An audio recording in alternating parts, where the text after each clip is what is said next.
and Lo. You never know which way the rhetoric is gonna go. Classic Conversations with Jae Tea and Lo. You never know which way the rhetoric. Classic Conversations with Jae Tea and Lo. You never know which way the rhetoric is gonna go. Classic Conversations with Jae Tea and Lo. You never know which way the rhetoric is gonna go. Classic Conversations with Jae Tea and Lo. You never know which way the rhetoric is gonna go. Classic Conversations with Jae Tea and Lo.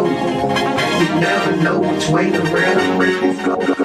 Classic Conversations with Jae Tea and Lo.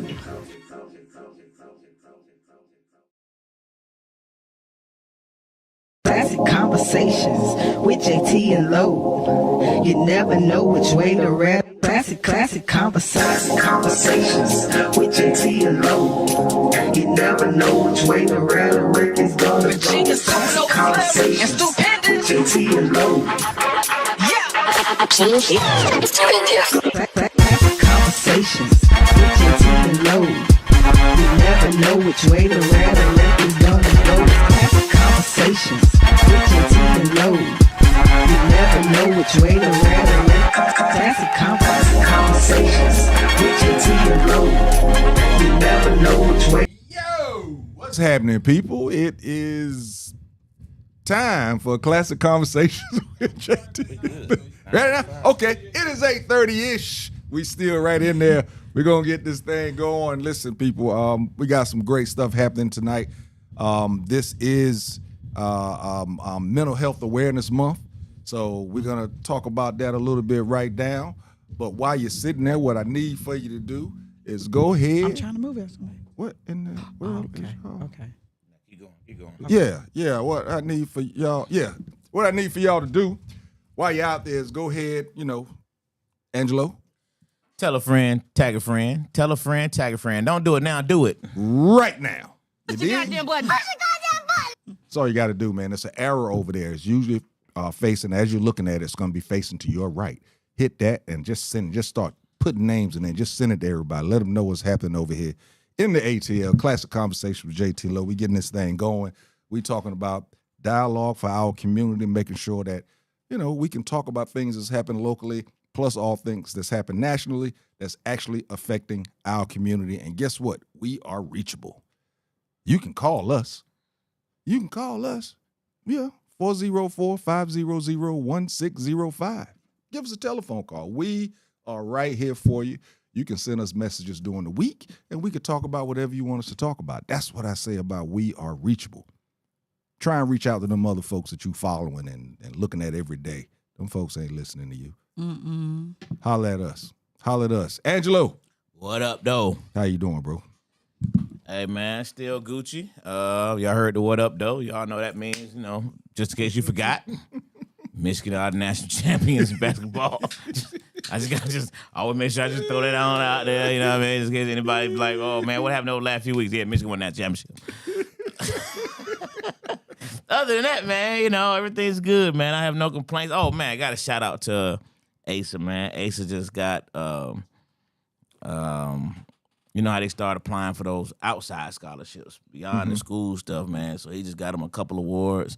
Nice monetary awards for some scholarship money that's gonna go to his bank account. So since his education's already free, man, that's like I told him, man, fire. That's free money, but that's all you. So that's fire. Yeah. So super excited about that.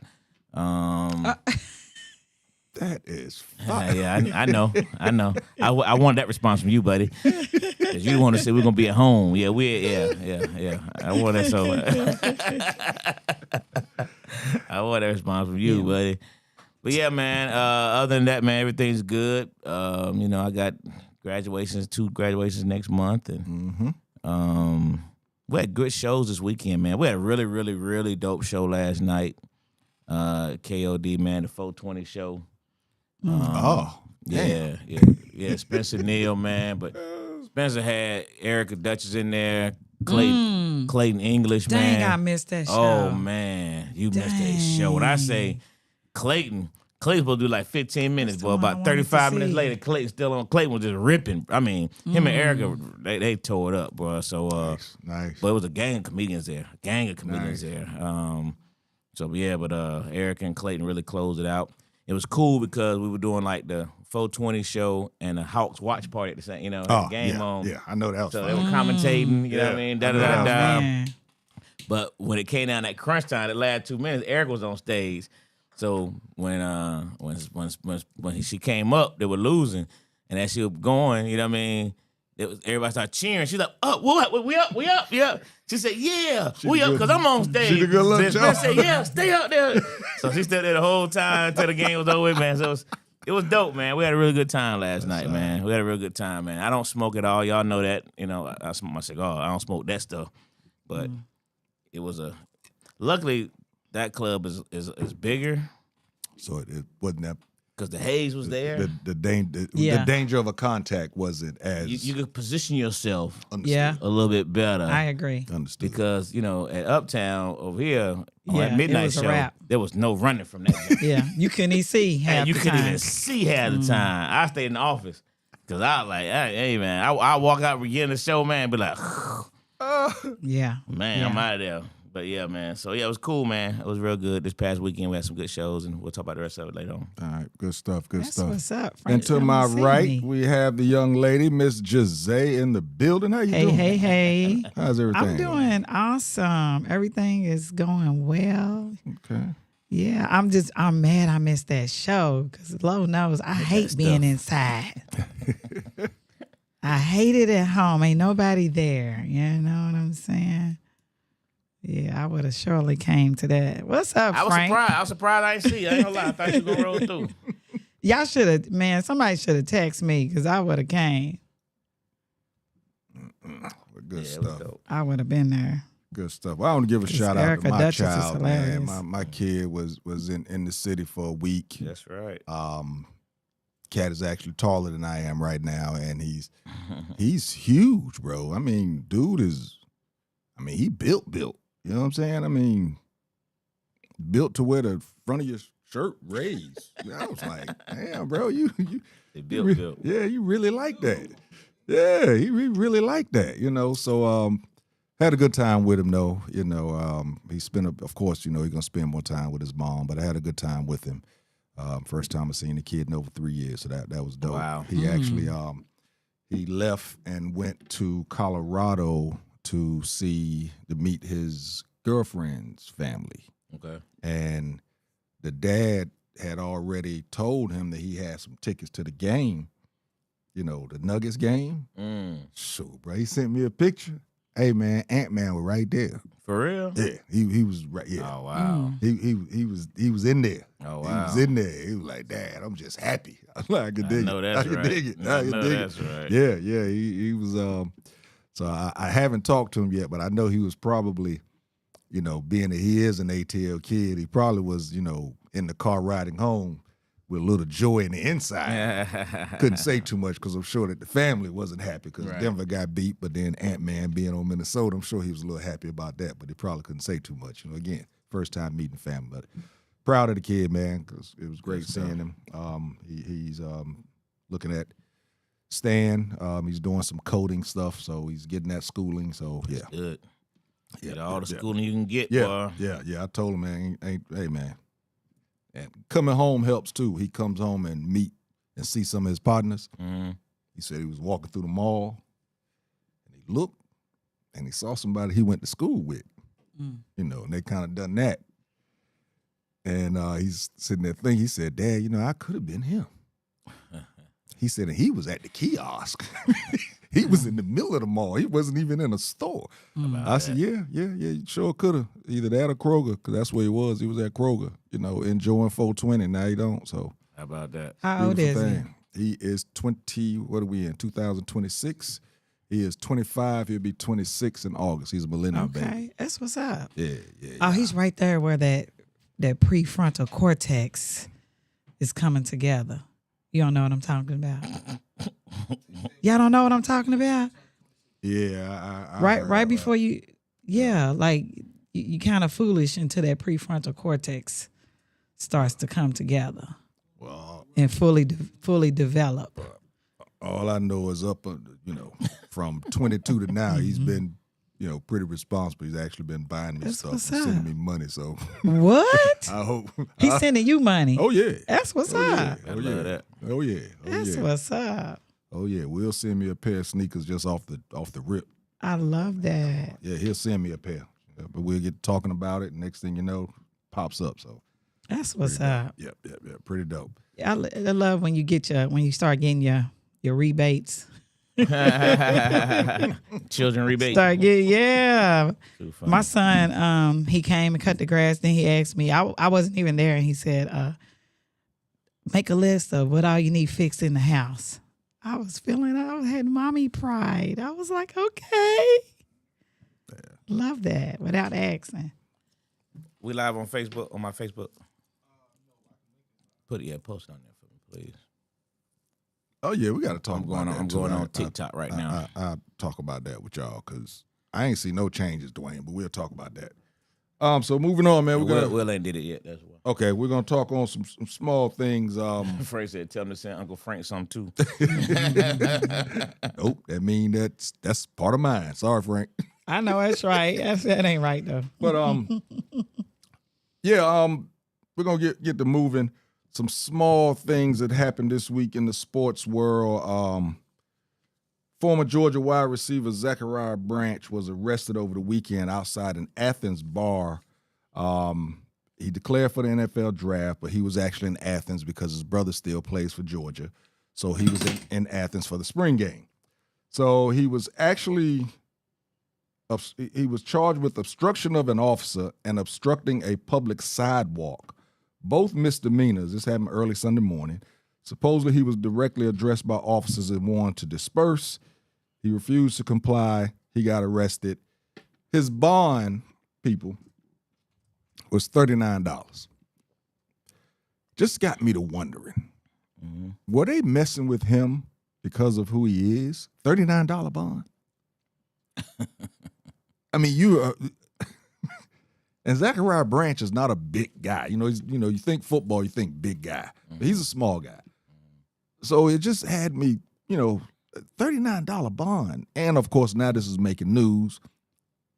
Could mess with his, they could use it to mess with his draft, stock or whatever, his positioning. So I was just wondering, do you think that this was something that had to be done, or you think this was something that was done to mess with him? When you say had to be done, are you referring to did they have to press charges on him? Yeah, arrest him and press charges. Well, I think it was simply because, again, you got people who, I guess, we talked about last week a little bit, that sense of entitlement thing. You know what I mean? It's like, from what they said, they told him to get out the street. You know what I mean? And instead of, you want to just stand there. Come on, bro. You know what I mean? You ain't in college no more.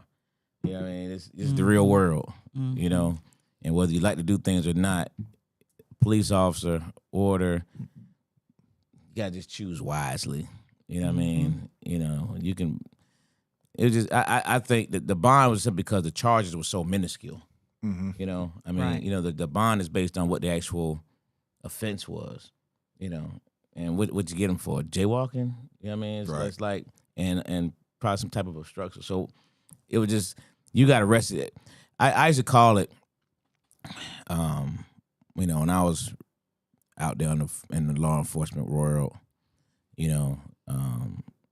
sometimes you give a person a ticket and you're writing the actual charge on the ticket. The ticket might be speeding. The ticket might be, obstruction. The ticket might be whatever. But the reality of it is your charge is for being stupid. That was your charge. You're really being charged for being stupid right now. But on the books, I got it right. You know what I mean? Because you could have made this situation so much simpler.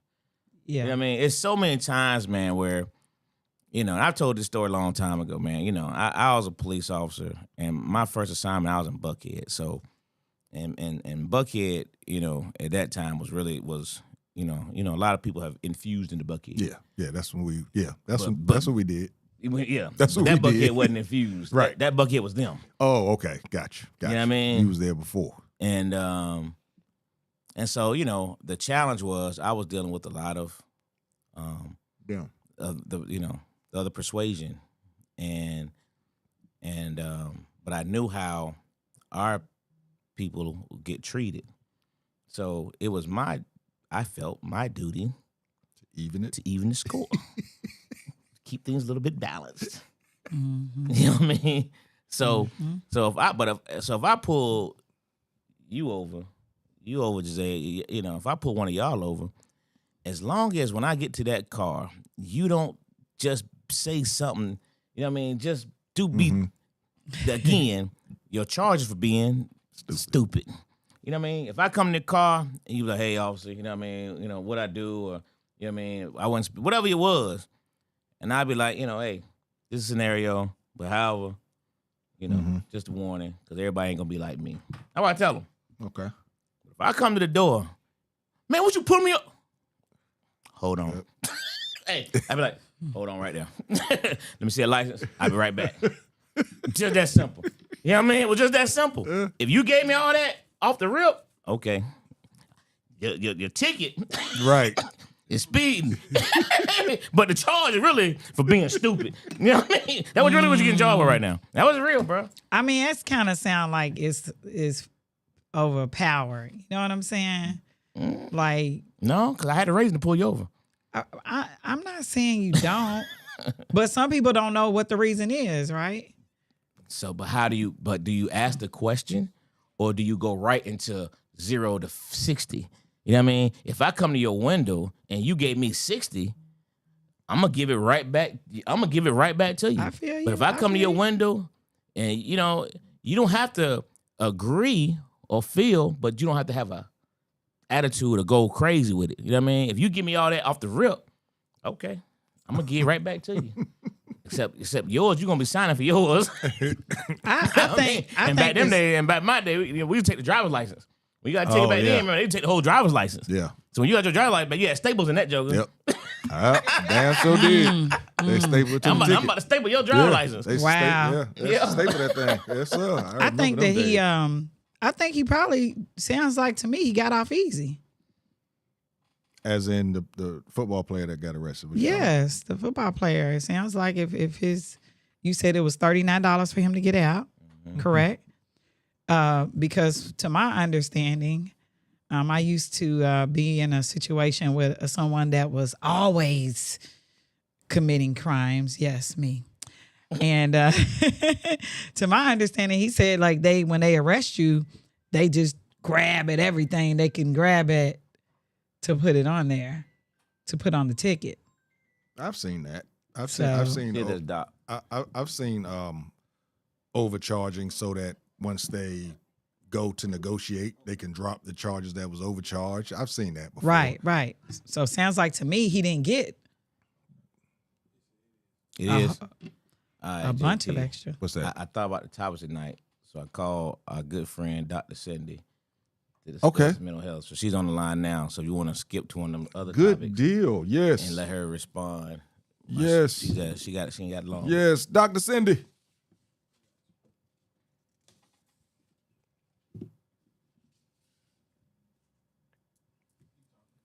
Dr. Cindy. Yes, how you doing? Hey, she Good. goes. How are you doing, young lady? I'm good. No complaints. Good deal. Good deal. And oh man, I am checking into what you sent to me in regards to Saturday. I will let you know for sure. Yeah. Yeah. Yeah. We'll talk about it. Yeah, We'll for talk sure. about I love you coming. Yeah. But anyway, this is Expert. she going in and out, Dwayne. Can you get her? I got an echo. All right. Turn you're not looking at us, are you? I know you know better. Oh no. I had to say you're a veteran at this type of stuff, superstar No, for status and everything. All right, we got you now. Now I do midnight basketball for the city of Atlanta. I do mental health. So we actually got mental health on Tuesday and Thursdays at the game. Really? Nice. I have to ask, where's this happening at? What gym is it at? Yeah, we go from gym to gym. But today Okay. we at William Walker, and then next week we're at Thomasville. Okay. Good stuff. Now, since y'all are out there, are you talking what between games, or you just walking around talking to people? How's that working for you? So I have a booth, and they Okay. can come and talk to me, and I have my mental health books up there. I now have a mental health app called Still Color, and it's mental health on the go. So everybody can just scan the QR code, and it'll give them options to chill, calm down, dial numbers for suicide, dial numbers for 911, inbox other mental health specialists, and all of that. Okay. Good what's deal. up. Good deal. That's what's up. Well, listen, what we was going to talk about tonight, as you know, this is Mental Health Awareness Month, and just a couple of different instances that's happened recently. Let me go over those. In Louisiana, there was a man that actually shot 8 people, including his own children. Kids. No, it's 5 kids, and the rest were adults. 5 kids was his. We get deeper into it, but that's why just with 8 people, including his own children. There was a Major League Baseball player that actually had contemplated suicide before, and he gets heckled by fans sometime, and he was saying that he actually has to battle this thing within because of the simple fact he feels that the perception is actually going to hurt him. And then the former lieutenant governor of Virginia did the murder-suicide with his children in the house. And the thing that I wanted to talk about is that all 3 of these men have different paths.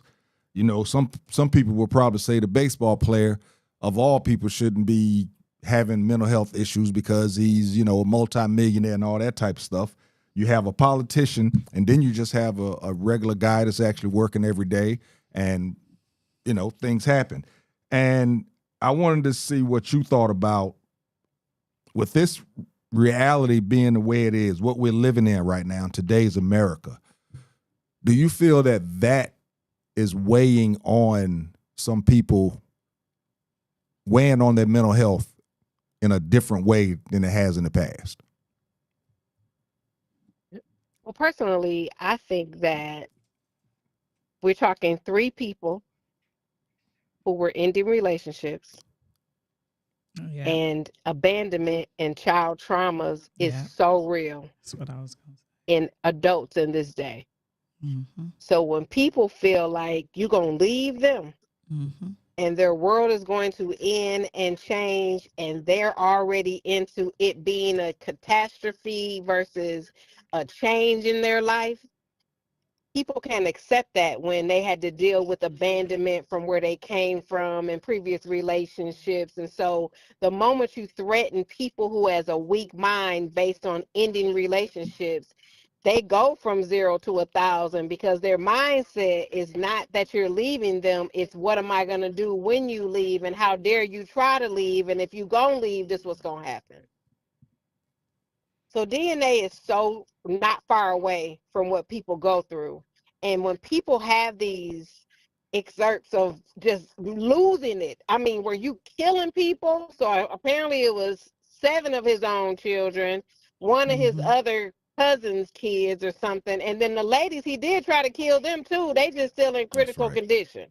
So they ain't even died. If Exactly. if They they're didn't gonna die, die, or they still in critical condition. But he Critical tried to kill them all. Right. Yeah.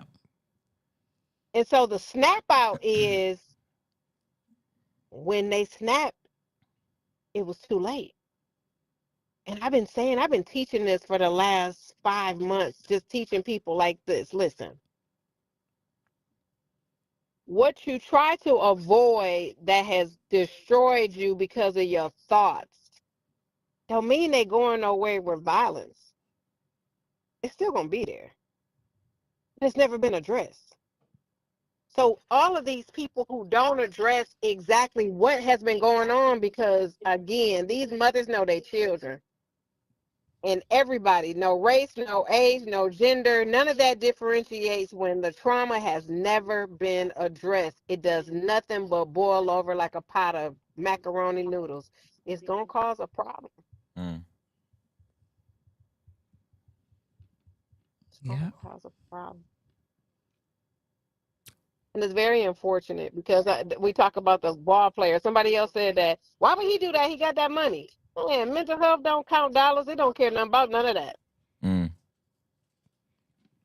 Nobody cares. You would think that one has a problem, that majority of the problems will be taken away because they have the money, where the other person's trying to figure out how to do stuff with the money.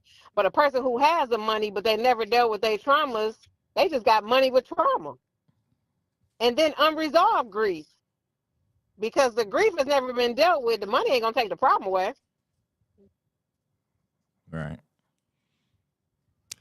Now, being that all three of these was well, two of them, ended in death. The baseball player hasn't, committed suicide or anything, but he has talked about it. But all of them are of black and brown skin. Now, I remember at one time in my adulthood when you used to hear about suicides, first thing people would say, shoot, bro, that wasn't no brother. We ain't killing ourselves. Over the last 10 to 20 years, would you say that there has been an increase in suicide within the black community and brown community? Absolutely, it has. And in an age bracket, right? We got 10-year-olds hanging themselves, 12-year-olds, 1920s to the 24s. That number high in black males, but the younger is high in young black girls.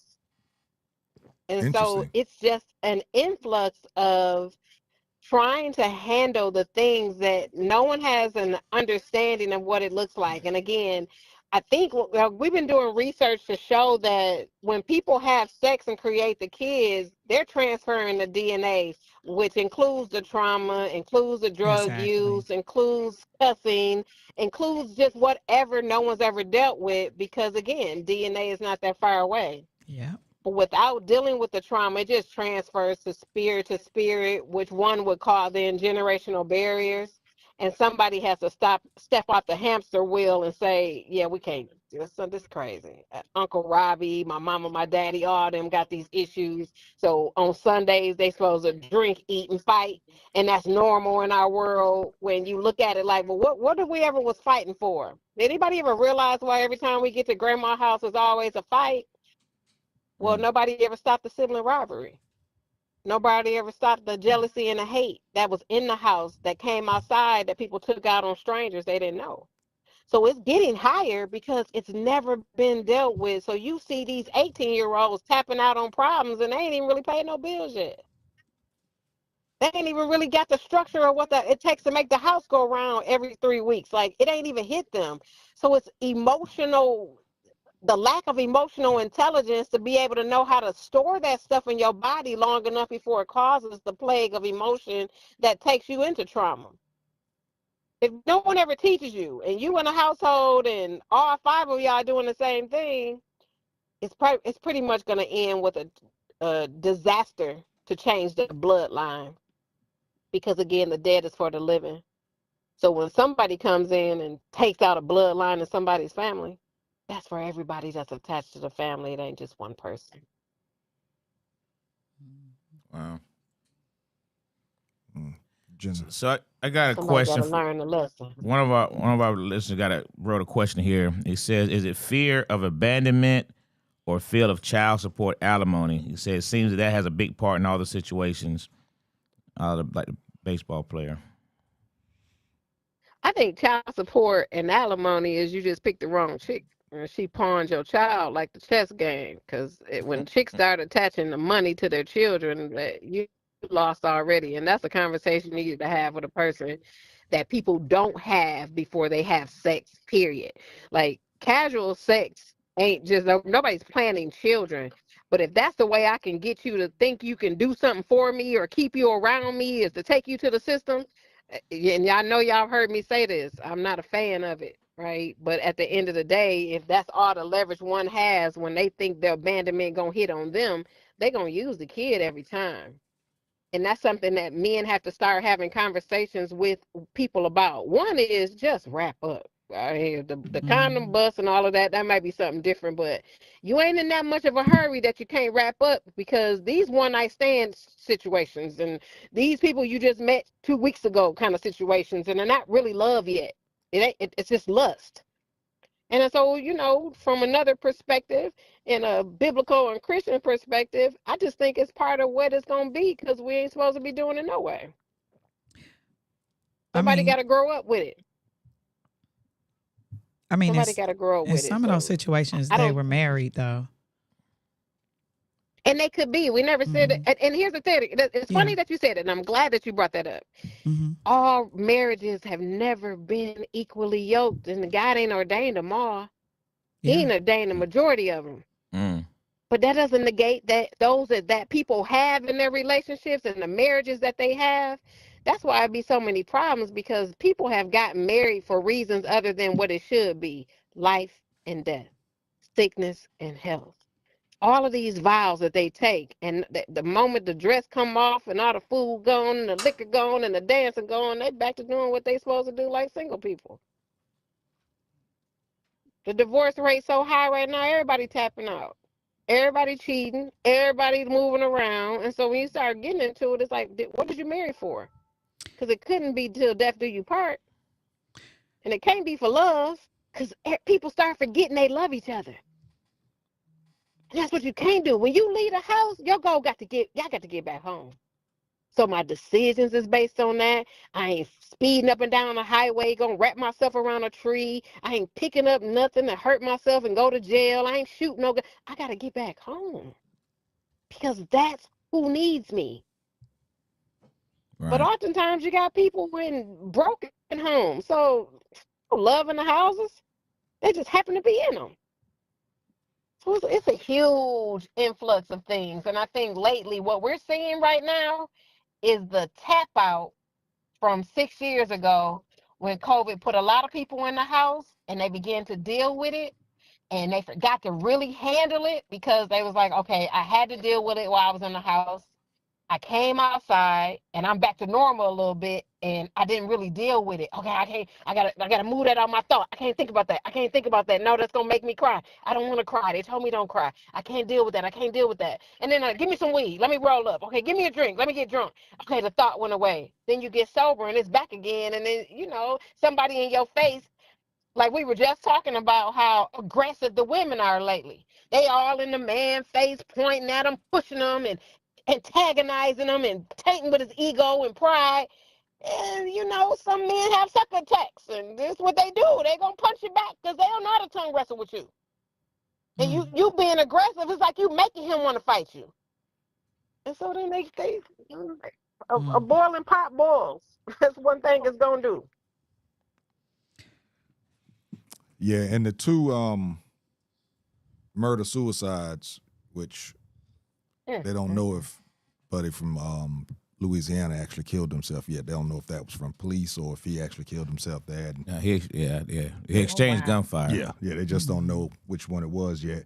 But in both of them, yes, there was divorce in the lieutenant governor thing. It was divorce proceedings that already started, and the judge said in the court documents, his name was Justin Fairfax. He said that his mental and emotional health suffered after two setbacks: his unsuccessful 2013 campaign for the Democratic nomination for Attorney General, and then also a 2019 sexual assault scandal. They said after both of them, he drank heavily and withdrew from his family, and it took about a month to recover from the first setback. They're saying he never bounced back from the second one. And they were actually separated. I think it said they were separated for 2 years, and they were still living together. Yeah, they were living together. Yeah, they still were living together. Separated, but they're still living in the same home. Yeah, still living in the same home. And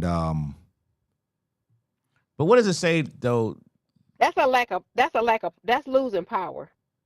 That's what I wanted to say. That's exactly what I wanted to throw in there. Because like 75%. the chances of you being assaulted or violence occurring in women goes up like 75% when they decide to leave. So Mm-hmm. I totally agree. That's what I was going to get to. I think that it's feeling like you're losing control over situations, and murdering somebody is the ultimate, sign that you're in control of a situation, because it's over after that. There is no coming back from that, right? So I But that definitely you think never that's was it. in control, though. That's the problem, Yeah, right? So when you talk yeah, politicians hold power in their positions. yeah, And they can, I can make a decision. I'm able to sign the paper. I'm able to say yay or nay, right? They hold that. And when they lose it, that's harsh. yeah, It's a non-understanding. But what they forget to do is stay involved with what they need to do to keep the power. You get that kind of power, you're supposed to die with it. You're not supposed to lose that kind of power. You can't be yeah. no alderman and no congressman and no mayor and then trick yourself out the position. That's just crazy. Well, one of the But when you things. do, that's it. Go ahead. I'm sorry. I apologize. Oh, no problem. I'm saying, but when you do, that's because you just strategically set yourself up to do this till you die, right? The whole Andrew Young kind of thing, right? You're supposed to die with that kind of power. But when you lose it, and then you just like, let's think about it. Politicians, sexual assault. And they always gonna go to do. They power says, I can take that. I'm gonna take that from her, and I got this power. She ain't gonna say nothing because I'm who I am. That's a belief system inside your body because it's attached to the power that you have, and you're not intelligent enough to know with your emotions that you can't run nothing just because you got a position. Doesn't mean you can control the concept of another human. You can't take no sex in no way, shape, or form. But all of them without the right proper instincts about the positions, they always trick themselves out their positions about some sex. It's crazy. But Doc, let me ask you though, what does it say to the psyche of the person? I'm not sure how to properly ask the question, but you got these scenarios where you have a guy that takes a gun and literally shoots babies, right? And then you take a guy that can kill his wife and himself with their children in the home. I mean, so what does it say to that psyche when you get to those 2 points?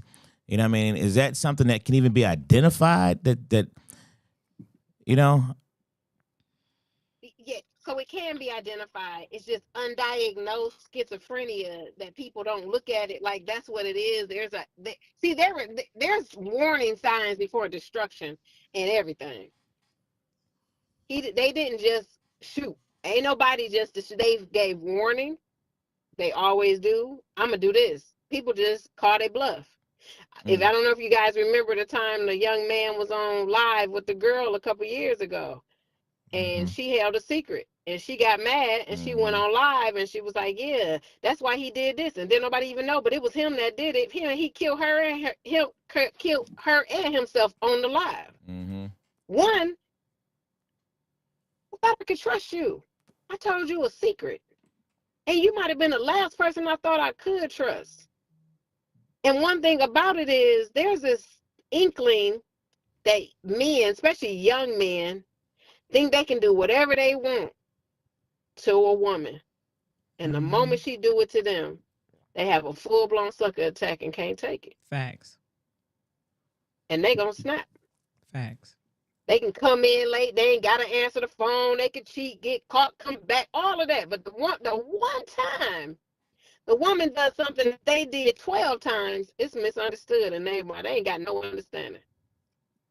So the psyche is anybody that get pushed to that, it wasn't that moment that did it. That's longevity of issues inside of the brain. It was just never dealt with. I wanted to point out with Justin, back to the sexual assault allegations, the thing that they were saying he was frustrated with is that the women never actually took him to court. So therefore, he couldn't even prove his innocence. Does that make sense? Because it was just an allegation, but they never pursued anything. So now he can't even say, because he said he felt like he would be able to prove that he was innocent and that these were just lies, but he couldn't. So back to like what she was saying about losing control of even you know, Sure. being able to defend yourself in that and say, I'm not this type of man, you know, and losing these races, you know, due to, so now you have somebody that he served for so many years in politics, right? And he can't get another job in that. Right. Because what job do you go to now? And the thing that you fall back on is your family, but he doesn't have the family to fall back on because his wife is leaving him. Your And I'm reputation's not damaged. condoning anything that he did at all. I'm just saying that there was things that were piled up. And even when you said about the judge got that information from his wife because his wife said that he was drinking every day. And he didn't deny any of it. So he, like she said, he was showing signs that he was cracking up, you know. And at that point, the last thing was that he was ordered to move. He was about to be ordered to move out of the house. April 1st, he had to be out. Yeah, so he was out of the house. under, you know, I think he just felt like his life, now he had no control over his life. Because as a man, you're supposed to work and provide and do all these things. The wife said that he had not been doing anything that they agreed to in a post-nuptial agreement. So I think that instead of just understanding that these are ebbs and flows of life, and sometimes you're all the way down. I tell myself, I've been through this season, of course, not the same allegations as him at all, but I've been through a season where I felt like I had nowhere else to go but up. So I think he was at that space, right? And did not want to face being down that low, right? And not having anything, and not you don't even have your reputation or your family. You understand? I mean, Sure. I feel like, Yeah, again, you I'm know- not condoning it, but that's a lot for any man, I would think. And like you said, know? the simple fact. That's a lot for any person, like, Right. not even gender differentiators, right? Because we all I'm sure that there's, you know, my brother sitting there, everybody done been to that point. Facts. That's when a decision has to kick in on your discernment of knowing there's a few ways you can handle the things that you go through in your life. You either going to handle them the way that listen, this is so funny. I had no idea that Angelo would text me today, but let me tell you what the Holy Spirit gave me this morning. Woke me up out my sleep at about, let's say 2:30, 3 o'clock. And I was panicked. One of my clients had a situation yesterday and it bothered me. But this morning, I said, come on, God, like, what is it? He said, listen, people wake up every day wanting to be who they want to be, right? They want to be who they want to be in their mind. They got this idea of what it's going to be. They are painting in their body with the pain that's in their body to be who God wants them to be, because that's going to make them walk a straight line. No, they got to do it the right way. They can't do that. They can't do this. They got to do this. They can't do that, right? He says, painting who God called them to be, right? And they're running from who people say they are instead of just being themselves. They wake up every day fighting who God called them to be because they want to be who they want to be. And that is what gives them a problem, because you run away from your destiny. Your name has everything attached to the meaning of it on who you're supposed to be every day. People even look that up. I have taught on that several times. What do your name mean? Who exactly do you think you were called to be? Because you cannot believe that your mother just had this discernment to call you this name. And again, being a Christian, we know it's attached to the Lamb's Book of Life. And when you totally divert in your voice from God, who gives you breath, who wakes you up, who makes you walk, who lets you talk, who gives you all of the elements of this human body, and you divert from it and you let the devil be louder, this is the type of destruction that's common in many homes. It's just very little time it makes the news. This happened all day, every day, somewhere. Right. It just makes the news and make a strike to some person to say, damn, am I really that mad? Have I ever been that mad? Can I get that mad? We're going to kill some kids. My own kids? Right. So it's deeper than now. It's deeper than what just happened. And that's what we got to address. Those round tables, homeboy conversations, homegirl conversations, brunch. Get with your people and unplug the phones and say what's happening, what you need to release today. That's a huge conversation and one of the biggest questions you could ask anybody when you get with them. Is there anything you want to release today? And just see if they got something coming. I'm telling you, it's going to regurgitate like a bad piece of shrimp. It's coming up. It's coming up. They just been waiting on somebody to care enough to ask. You could put your hand on your heart. All of y'all right now could place your hand on your heart and be like, I remember, I just needed somebody to ask me, but I fought through it because I got this repertoire to actually act like I'm this and I'm that. And nah, you remember when you was already breaking? Bills was due, money funny, jobs ain't right, girl acting up, guy acting up, and you still got to figure it out. Wake up the next day, it's been 2 weeks, ain't nothing changed, and then a check come. Right. Now you back, you straight. Right. But yeah, well, you got to face that. You got to face it head on too, y'all. You got to face it head on. You can't run. But this mental health so real right now. Yeah. I got to do the radios. What's today? What is today? Tuesday. Oh, so Thursday morning I got to do the mental health segment in the morning, and they called the other day. Yes, like, Doc, what you think of? Same thing. They asked me about the same stuff, and I was like, man, we got to start going in these houses and teaching people to ask the questions about their bloodlines.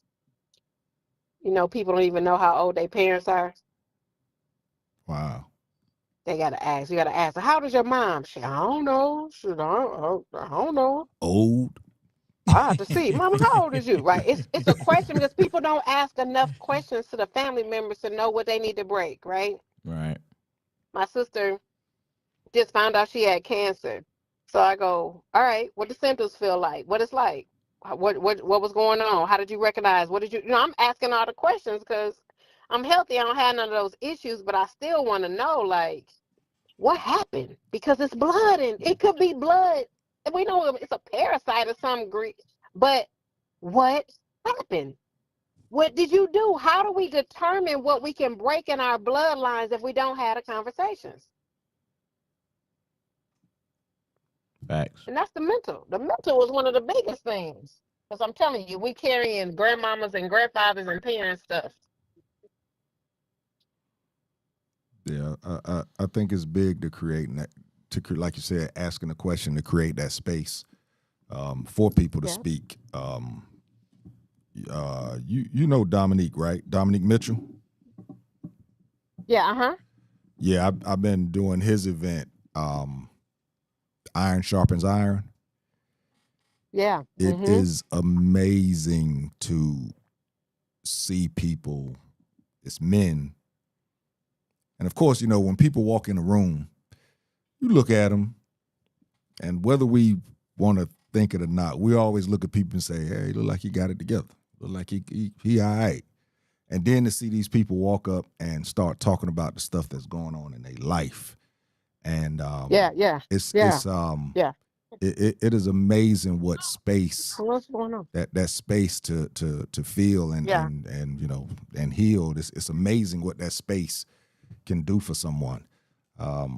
Just seeing these gentlemen and seeing them when they leave the room, how they feel lighter. Of course, you know, I like to tell them all, this is great. You got this space to speak, but you know, you still may need to get, you know, see somebody and speak to somebody so somebody can give you, you know, something to help you handle this.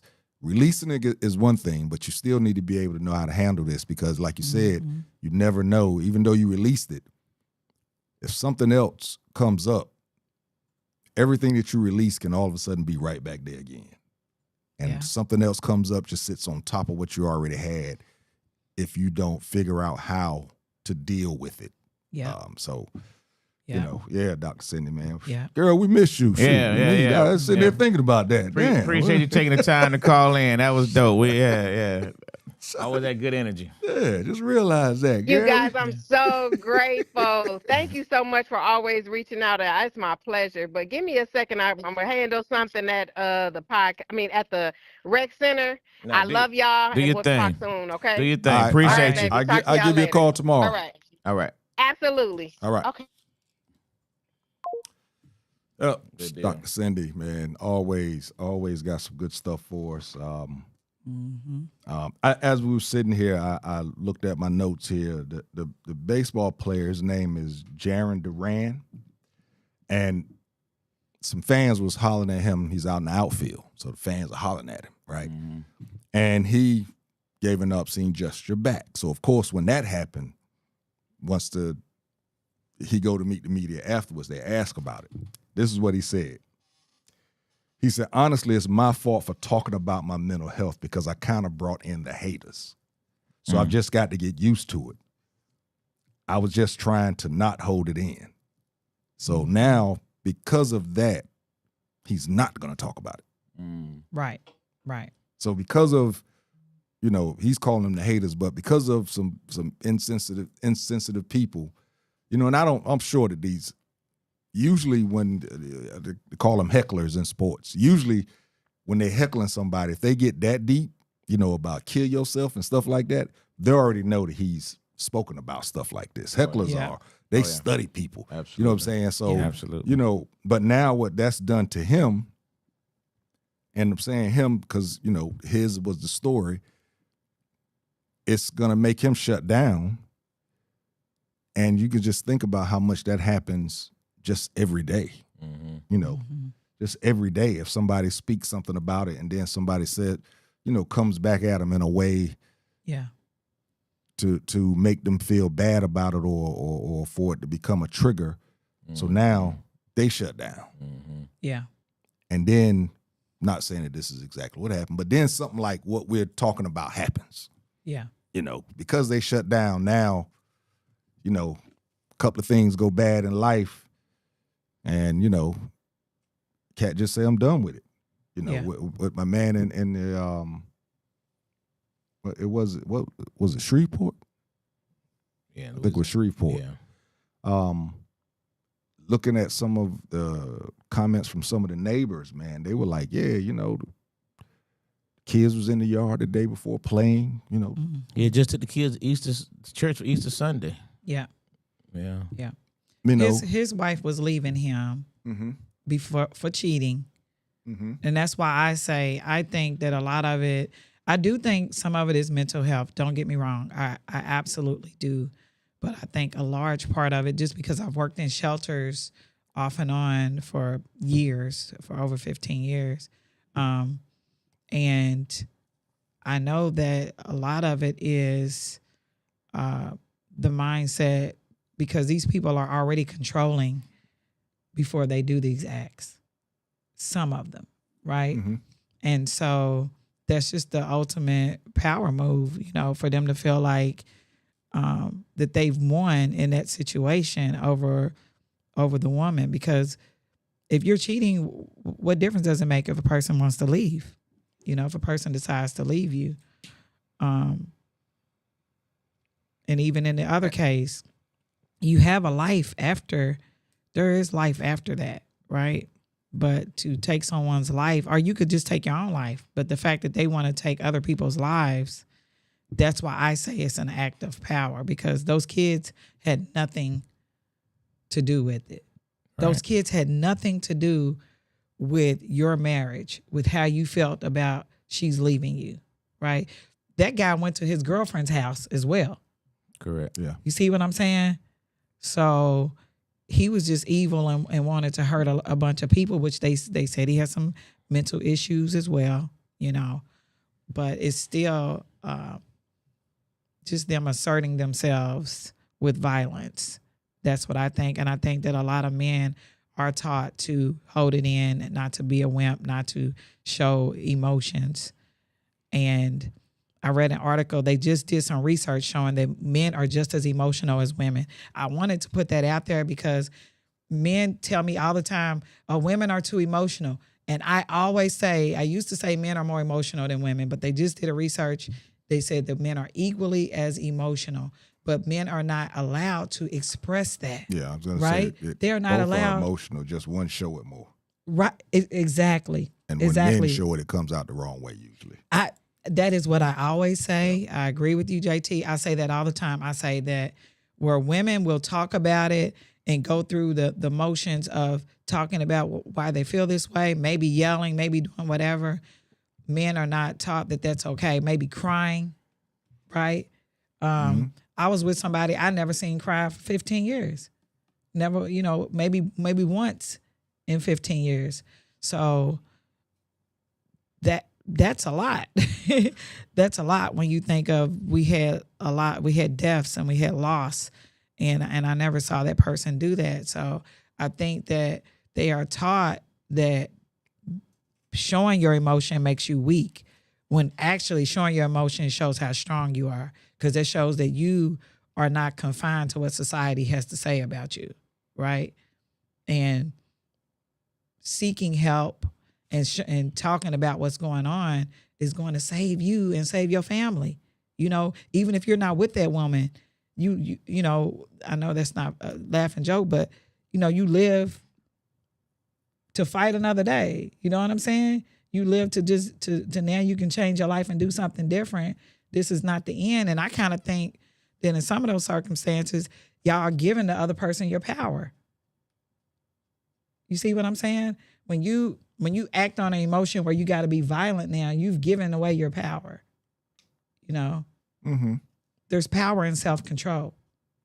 Oh yeah. There's way more power in that than trying to control somebody else. Yeah. I mean, it's something that I used to always say about the way men and women deal with breakups or even cheating or whatever. Usually, and of course not all, but usually if there's a breakup, no matter who's was at fault, whatever, a woman will deal with it. She will sit in it and get through it through her emotions. Men, we right back out there quickly as possible. Yeah. Whether we've been cheated on, So whether true. we was the cheater, we have to get back out there to show, the one monkey don't stop no show. Yeah. And then what usually happens Yeah. is as soon as she gets through it, again, whatever side was wrong, as soon as she gets through it and start blossoming again, she starts getting up and going out, not just being seen again. That's usually when that dude, his emotions Facts. come down. So it's almost like once the breakup happened, he's here, she's here. And then it goes like this. Yeah. It goes like this. And usually, once it get even, he looking over there going, damn. Yeah. She actually looked pretty good. Yeah. Because I think 2 weeks ago she was the devil. Yeah. I think they're kind of taught to since they are pushing it down, right? Whenever you push an emotion down, it stays inside you. Yeah. So now you're looking for outside things to help to soothe. Yeah. Yes, soothe and comfort yourself from those feelings that you're feeling that are so strong, or to even deaden those feelings, right? Right. So you got weed, you got sex, you got alcohol, whatever else, drugs. It's as simple as when you have, us that be in sports, we'll take a Motrin, 800 milligram, and it eases us at that moment. Mm-hmm. But as soon as that shit wear off, guess what? We're hurt again. Facts. What we do, we take another. Facts. Same thing with men and showing their emotions. So good. As soon as that high runs off of whatever it is they're doing, whether it's clubbing, being with other women, smoking, drinking, whatever it is, as soon as it wears off, you take another one trying to soothe it. And and that goes one way or the other. Yeah. Either you do too much of the soothing to where it becomes a problem. Yeah. Whether that's drugs, drinking, sex, whatever it is, you do too much of it, or you stop and you finally go through it. Yeah. And again, that's what shows strength, is being able to get through it. I know it. I've been there. Yeah. And it's a good analogy, but it's also right on the money. Sometimes you said, you have an injury and there's pain and you take something for it. I think some people they're not ready for the fact that love can physically hurt, right? That's why they. And then when you realize like that that's why they do the other stuff. I'm being silly, but I'm being serious. Sometimes. Oh no, that should have had you ready to sometimes throw love up. lost make you feel like you dying. You know what I'm saying? I've been there. Your chest is caving in. I've been ready to throw up. Hey, And for real. And I was I that think we nigga. all I done made, had that I made throw a up. phone call, got me some more medicine. Yes. What you doing, girl? Yes. Right. You silly. No, JT. No, JT. That's not what we're supposed to be doing. I know. Okay? That's why I know for a fact it's true because I've been that dude, man. I've been that guy. You know, just Yeah.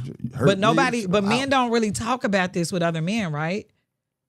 That's I the think- part. I That's think the there's- part I- we don't know. Do men actually I have these honestly conversations? feel- Like I honestly my feel chest. There's more conversations now. But the thing is,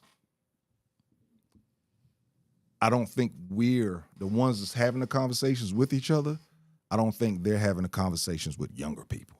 Okay. I think the ones that's having the conversation now are, you know, I don't want to say 50 and up, but 40 and up, maybe late 30s and up. But they're not having the conversations with the younger people to let them know. Now I think we're having more conversations with the youth. I like to call youth between that 10 and 16 range. You know, I think we have more conversations with them because we feel that they'll hear it instead of anybody older than that. They're gonna look at us like, "Oh, go on, man. You know what the hell you're talking about." So I feel that a lot of us just does. Damn, this is a great topic.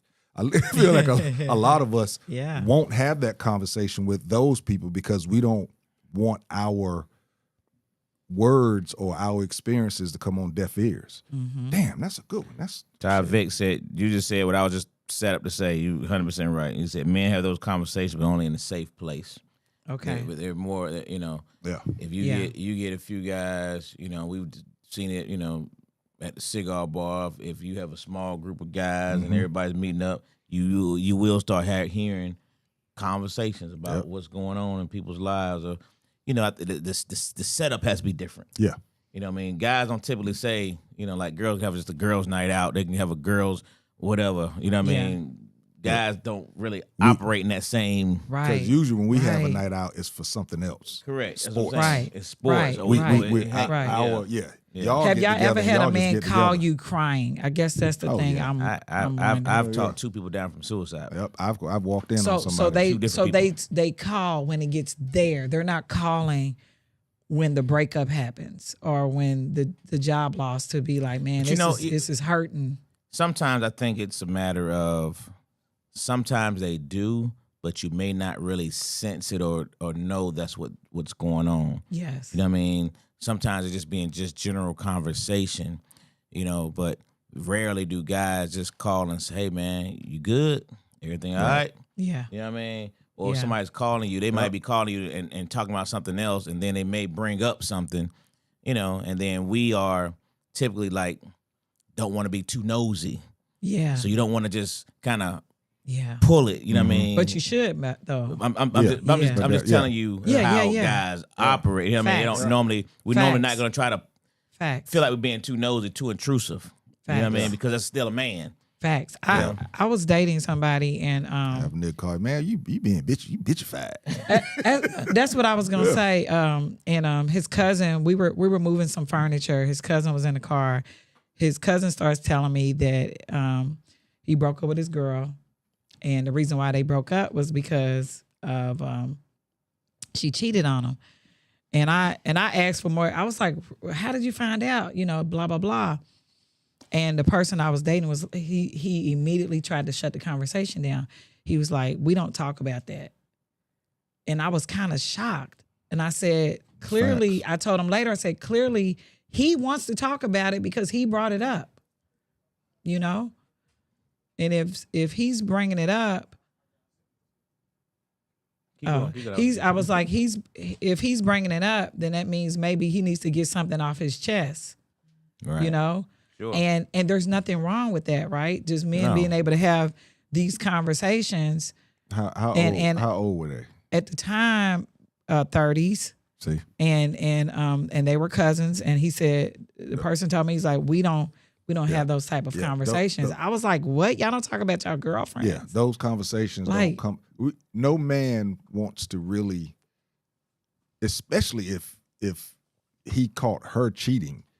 Usually men ain't ready to say that she cheated on me. Oh, That's yeah. why a lot of men will actually Yeah. stay in a relationship Right. after she cheated on him, just so that he can end up being the one cheating and leaving. Seriously. Yes. Dudes will do that. You know what I'm saying? Yes. Because again, it's that macho, it's that pride thing. Vic, you're right. We was at Vic's house Saturday, and he had a lot of the veteran guys was over there that he's in a group with, and they were talking about some stuff. I was actually, my mom was in town, so I was kind of inside with her and my son, so I was in and out. But yeah, I could tell that some of those conversations. But again, the group that I think the next one he's doing is going to be on April 30th. But just going out there and I mean, it's all ranges of, a lot of people like to talk about income, all ranges of income. There was somebody in there who was a multi-million-dollar guy, and then there was somebody in there that did not have a job, and just sitting there listening, and how the guy that didn't have a job ended up being the one to give the best advice to the multimillionaire. It was crazy to see that type of stuff.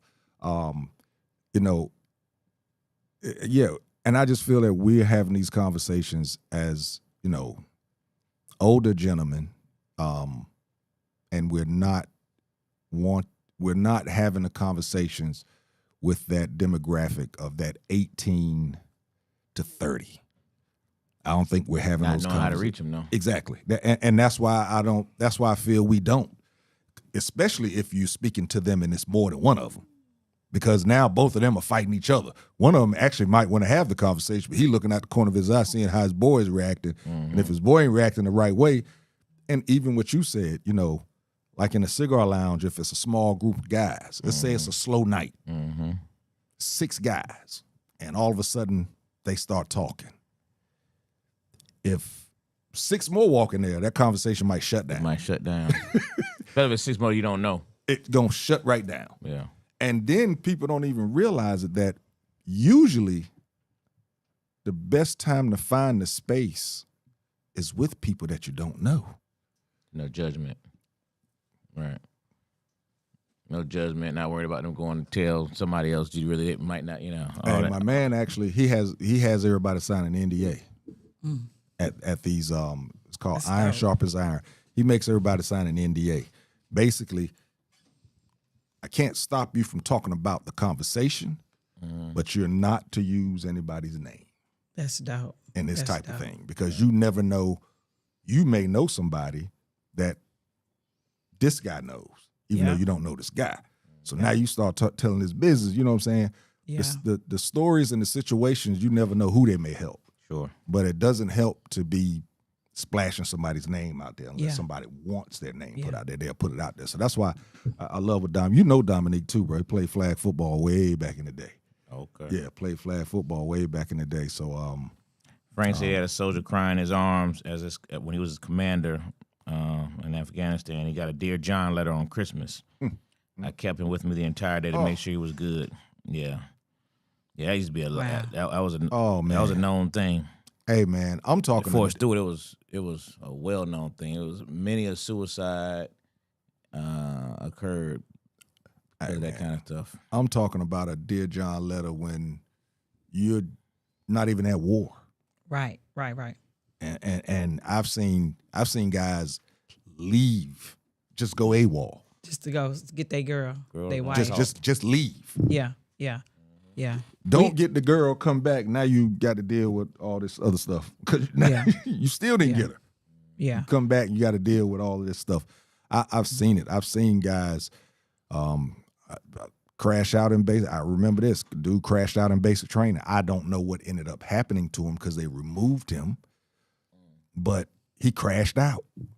I mean, he literally it reminded you, what was the movie where my man had the rifle in the bathroom? The bald head dude. And they tell me, Man, it reminded me of that. Full Metal Jacket. Yeah. It reminded me, crashed out, just lost it. Yeah. Lost it. Just Yeah. started screaming and hollering and all types of stuff. And Yeah. like I said, they removed him. Like I said, we was in basic, so you wasn't gonna be asking too many questions. You was like, damn, he gone. And that was it. But yeah, and I know that women go through things too.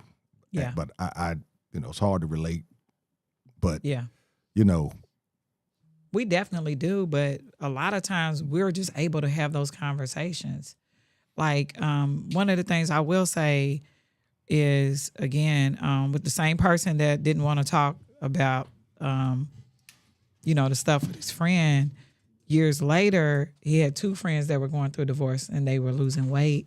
So that's always, a clue, right? That somebody is dealing with some emotional issues.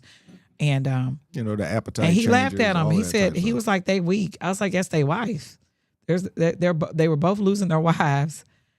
And I don't know, in that moment, I was like, so this is the mentality of some men looking at another man. So why would a man want to express, I'm hurt? You know what I'm saying? Like, this is fucking me up. You know what I'm saying? Why would a man want to express that if he knows other men are looking? They're gonna ridicule him. They're They're gonna going to hold it against ridicule They're him gonna and judge say, him.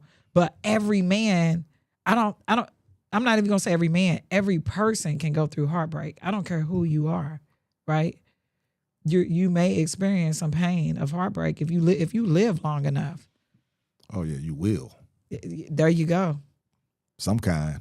There you go. Yeah. Some kind. Sometimes men want you to be intrusive because a lot of times they want to talk but really don't know how to get it into, or just need help opening up. Yeah. Very true. Yeah. Very true. Nobody. I agree with that. You know what I mean? But I just think it's harder for men to do so. Mm-hmm. You know what I mean? Because of the masculine. You know what I mean? It's just harder for men to do so. But I definitely agree. Sometimes they do. That's why I said sometimes there's certain things that say it, but they don't just come out. You know what I mean? And then if you don't ask the right question, or just ask a question, because sometimes, you've heard some stuff, you be like, I ain't gonna lie, I've been guilty of that. You really avoid Going into it. it because oh man, I'm gonna be here. I ain't gonna lie, I've done that too. You know what I mean? Be like, oh boy, here we go. Why'd I ask this question? Yeah.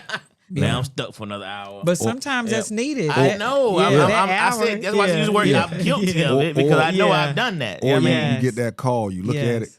I ain't gonna answer. Oh my goodness. Yes. And it called Yeah. back. No, I'm not answering that call. Then you finally answer it, and next thing you know, you putting on clothes. Wow, You got to that's- get in your car and go and help Yeah. somebody out, or getting a call from somebody's wife. Yeah.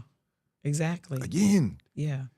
like, damn, I know what this is. Yeah. Yeah. Especially at a certain time of night. That's one thing, Yeah.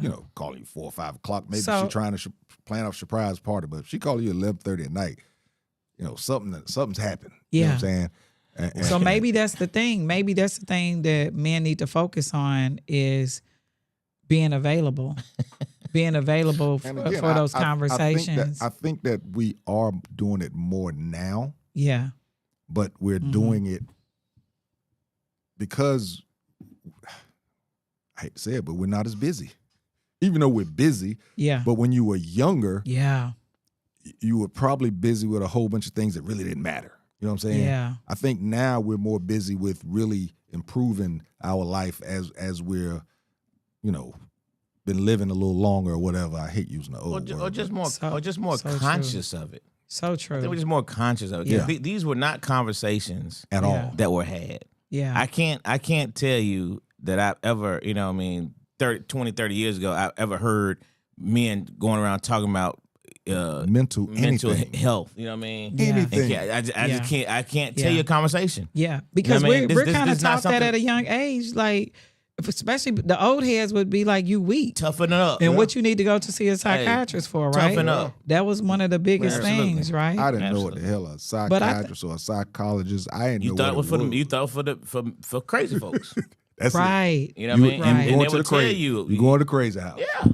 They Right. would tell you. They would scare you with that kind of. You know what I mean? So it just wasn't something discussed or Yeah. accepted. You just we didn't weren't do it. conscious of it. We just thought somebody snap.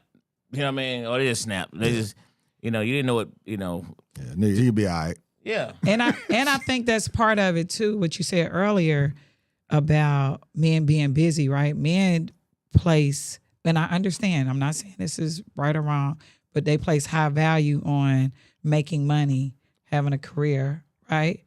But that's why in turn, when those things fail, they could be close to suicide, right? Because they don't make time to deal with some, not all men, right? Not all men, but some men, they may not take time to deal with these emotional aspects of life, right?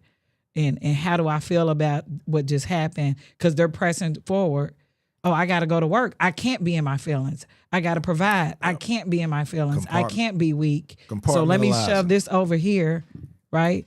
And let me just keep pushing forward. Right.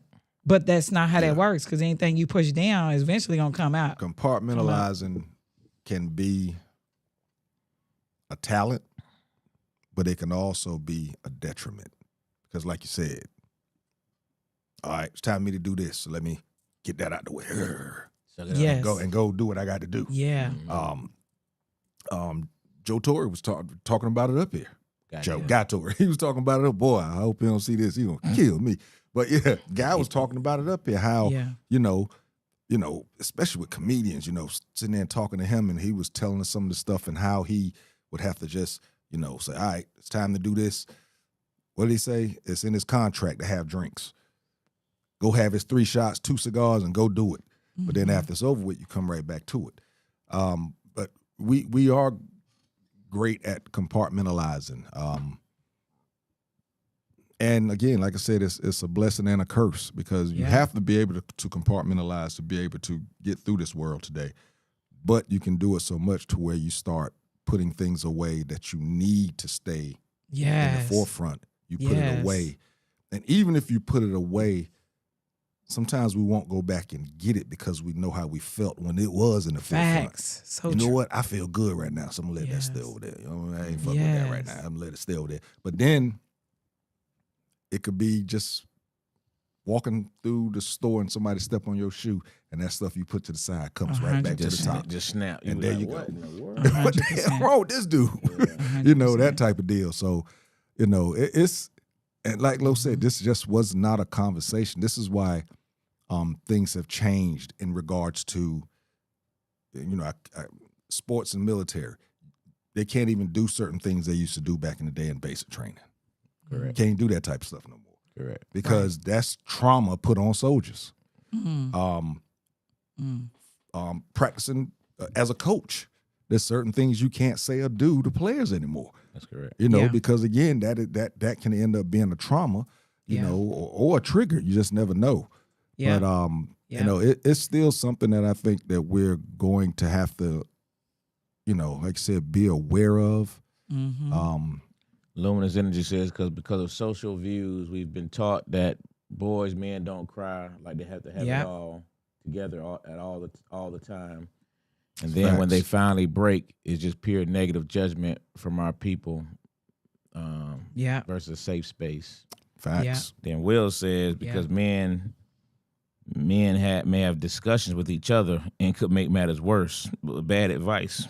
That's deep right there. Very and much so. And that's probably ego, right? Because some stuff, I don't know, it seems like some stuff you feel inside. Like with women, we know the feeling. We know what this heartbreak feels like. So we're gonna, but why would men Are they not addressing their own weaknesses, so they can't address another man's weaknesses? Well, sometimes I don't think that people give bad advice on purpose. I think sometimes the way you may get through something may not be the same way somebody else can get through something. Yeah. You know what I'm saying? Shit, I'd be quick to say, man, hey man, get a drink. Get a drink, calm down. Probably not the best advice for certain people. Not doing it on purpose, but I can have a drink and calm down. I can have a cigar and calm down. I guarantee there are some people that tell people, man, roll up a blunt, calm your ass down. Yeah.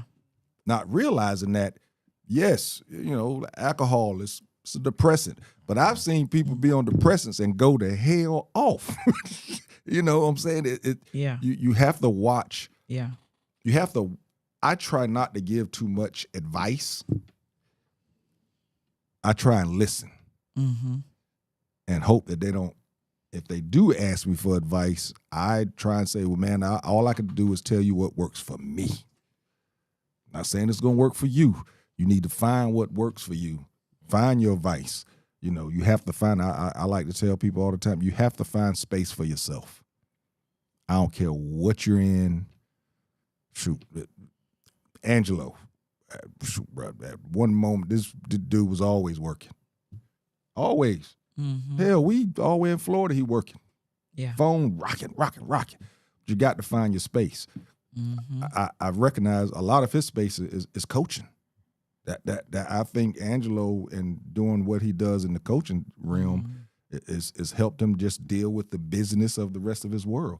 You have to find your space, because if you don't, it can all just, you can fill up. You got to find your space so that it can come down again. It's a lot of different ways to deal with it, but I think, as you said, we just have to be more conscious of it. Mm-hmm. Like you said, you can see somebody and know, hey, you know what? Drink it just a little bit more than usual. You know, you can see somebody and be like, hey, my man ate all day. Yeah. And knowing that he eat, it's just certain, and of course you ask, and man, I'm all right, man, shoot, I drink like this all the time, or man, I ain't hungry, bro, I ain't gonna eat, Yeah. And that's when I feel that you have to, if you do recognize it, then you have to give them that space. And when I say space, I'm not saying get away from them, but give them the space to talk to where it's just you and that person. Okay. Type of deal. It's just, shit. Let's face it. These days, being a good brother, a good friend is it's a job in itself. They pay people for that shit. Yeah. But I think you hit on something too. If you're gonna have a drink, maybe have a drink and dig into some of those emotions. You know what I'm saying? I get you. How's that making you feel? While you having that drink? Drink and dig into the wrong emotion. Okay. So that's what I'm saying. You just have to watch the advice that you give.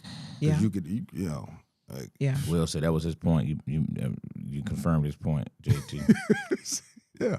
Light skin QT. I good at paying attention to my friends and picking up on context clues that indicates they may want or need to talk. I mean, I just think, I believe that. I mean, you all are way more observant and cognizant of what people are saying and the dialogue. Men tend to not get that deep into. I mean, there's certain people that you can be around. You can kind of say, okay, something good. You know what I mean?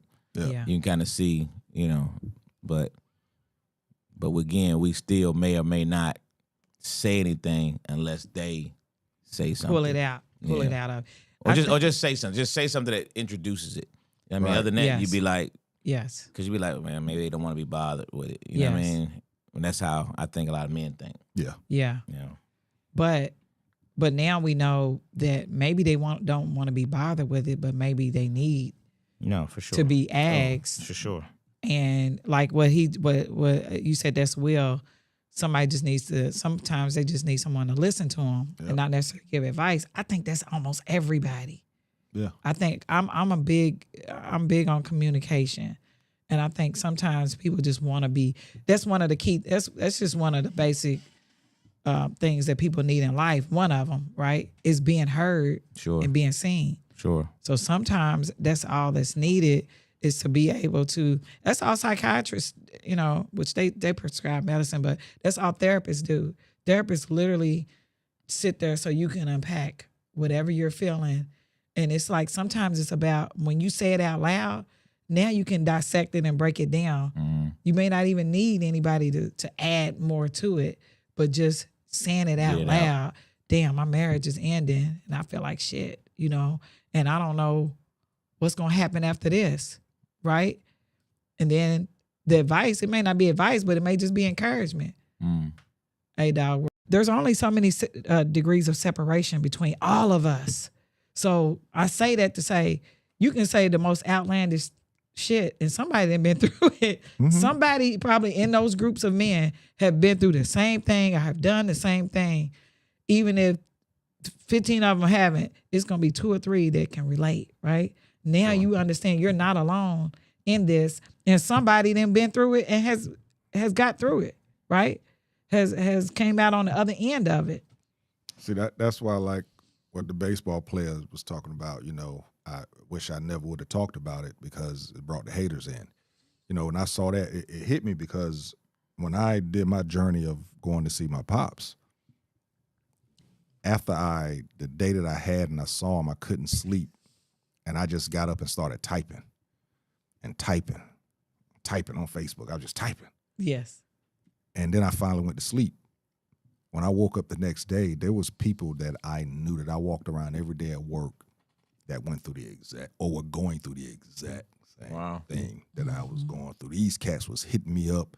I mean, it was crazy. And that's when I learned you just never know what your story can do for somebody. Because like you said, they feel that they're alone in it. And why do they feel they're alone in it? Because they don't talk about it. Nobody feel like nobody to share it with. Yep, they ain't shared it with nobody. So, seeing, like you said, seeing what you're going through, either through the eyes of someone else or just seeing, just like looking at movies or going to stage plays. I think stage plays hit more at home because it seems more personable because they're right there. Yeah. It's not on a television. They're right there. When you see your story on stage, you see it. And, I've had people after a play say, bro, I froze because I came to the play, but your character was everything that I've been through. I mean, he was like, I froze. He said, I'm sitting there next to my wife and she don't know. He said, I'm sitting there doing everything I can not to cry. He said, but then your ass started crying and that did it. He's like, that killed me. And now I got to go home and have a conversation with her. She's trying to figure out what the hell is going on. So, seeing stuff, hearing stuff, I was going to say, when you was talking about listening and not talking, the old saying, what your parents or people older cats used to tell me, hey, God gave you 2 ears and 1 mouth. Because he needs you to listen more. Yeah. Listen more, speak less. That's how the old cats got me to shut up. Ty Vic said, I attend an all-black PTSD group twice a month, and it's the best thing the VA could have ever done for veterans. You have to have a way to let it go. Will said, most men just need somebody to listen and not necessarily give advice. Mom says, some men just do not want to let go of their punching bag, and jealousy is powerful. If I cannot have you, no one will. The same with some weak women. Yeah. Sometimes we can be quick to give advice when if we just listen, the person will come to their own conclusion. Everyone should be treated with respect. Yeah. And I think that's what happened with this particular situation with this guy. Can I go, Todd? Said veterans. I asked, can I go? Yeah, I think this guy just took he made the decision that,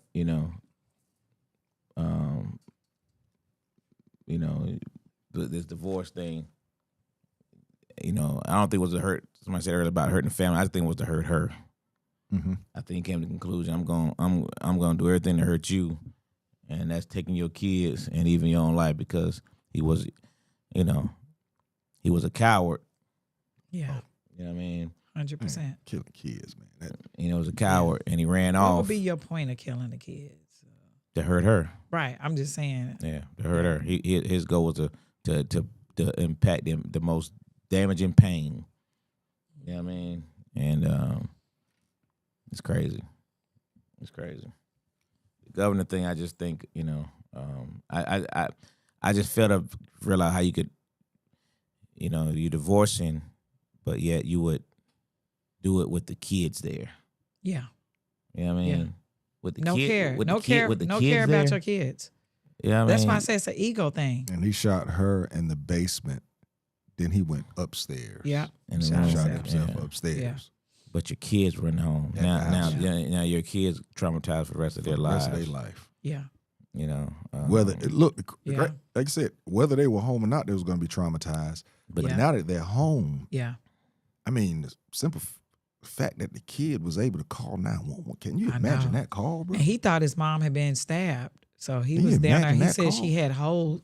That gave me the chills. Just think of seeing that, right? yeah, it's And I think I lost my train of thought earlier. I think another thing that we do as men is we think of our own strengths and feel that that's the same strength that man should have.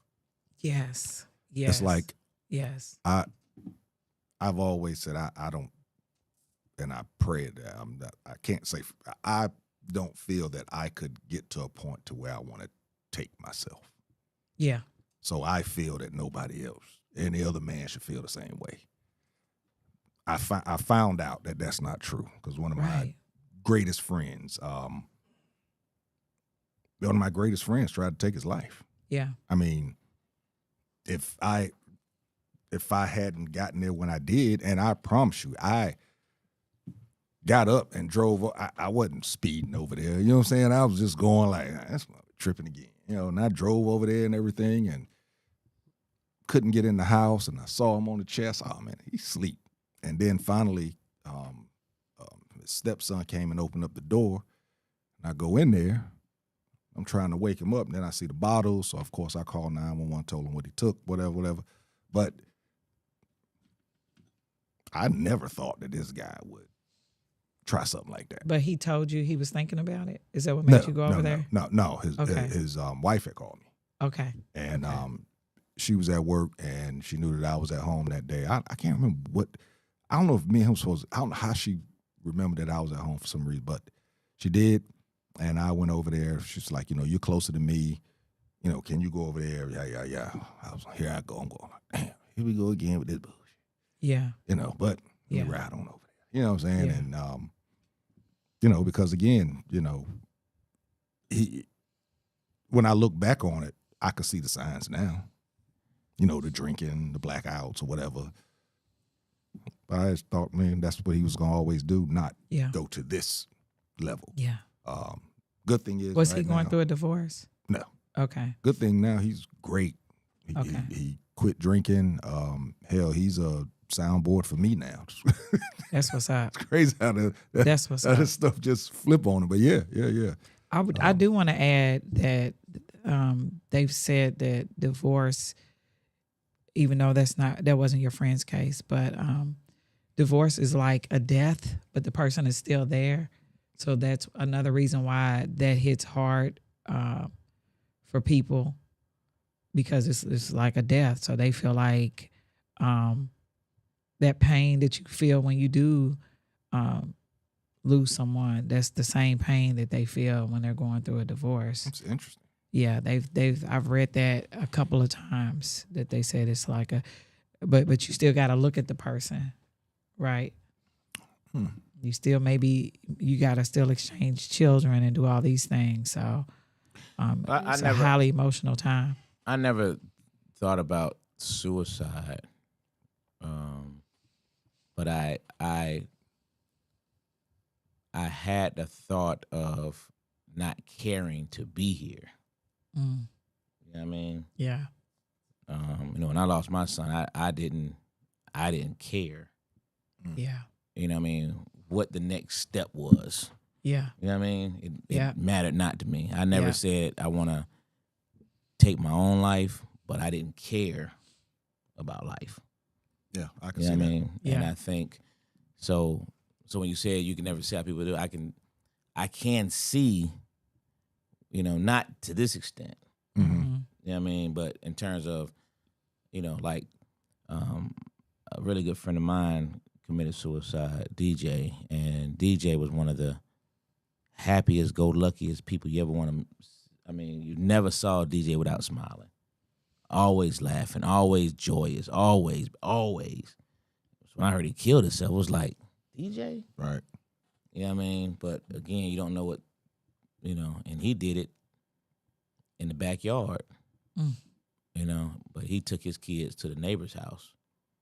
He didn't do it, he took the kids to the neighbor's house and went into the backyard, shot himself in the heart. Wow. And Wow. and he had so much, going through a lot of things, and his brother's about to get indicted for something. He felt like he was gonna be implicated. You know what I mean? It was just a lot of things happening, and he just, I don't know. It's just, it's just crazy, man. What leads people to that? I can never see how people get to the point where you could take a child's life. I'll never. Right. Never understand that. Right. I never understand how you could look at Selfish a baby and evil. and pull a trigger with a Yeah. baby, and then not just a baby, your baby. Yeah. Will Yeah. asked a question a minute ago about what kind of conversation they were having in the other house. I think you just got to imagine she was probably letting him know, you got to get out of here, come April. And he, like, he just snapped. You know what I mean? It's like, well, I ain't going and you ain't going. Yeah. You know what I mean? And I don't know, man. Yeah. But mental health is real. Yeah. I mean, This Yeah. is what we know. and the thing is, it's been real. Yeah. It's just now, I think we're starting to recognize it. People are talking about it more. It's been real. You think about, I think about some of the old cats, the OGs back when I was a kid, and I can just imagine the stuff that they was holding on to. Just, it kind of makes you see why, like, man, he was, how old is he? And you see how somebody look a lot older, Boy. and Mm-hmm. you think about it, you be like, well, shit, I see why they back in them days, they really held stuff. Mm-hmm. I mean, they held stuff. Some of them, I'd hate to say it, especially back in them days, a lot more men, I think, took it out on their kids and their wives. Mm-hmm. I agree with that. Yeah. I think a lot more, hell, my pops. They were taught nothing different. Yeah, my Yeah. pops, he beat shit out of me and my mama. I mean, Yeah. But was he beat as a child? Was he abused? Did you ever find that out? I didn't. I just say because a lot of times You that's know all they're what? taught. That's all they're raised a certain way. They're taught, you know what I mean? And so they think this is the way you handle it. You know what I mean? So just keep That's a good question, Angelo. Yeah. I might have to ask somebody about that on that side of the family. My dad was the same way. He didn't really beat us per se.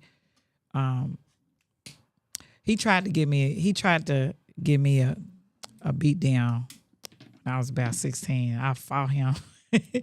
But before that, they were disciplinary. But my mom was the main one that kind of handed out the ass whoopings. My dad, I didn't get many ass whoopings because I was just scared. But my dad was abusive to my mom. My mom tried to say it started later, but I can just remember from being really little, him being abusive.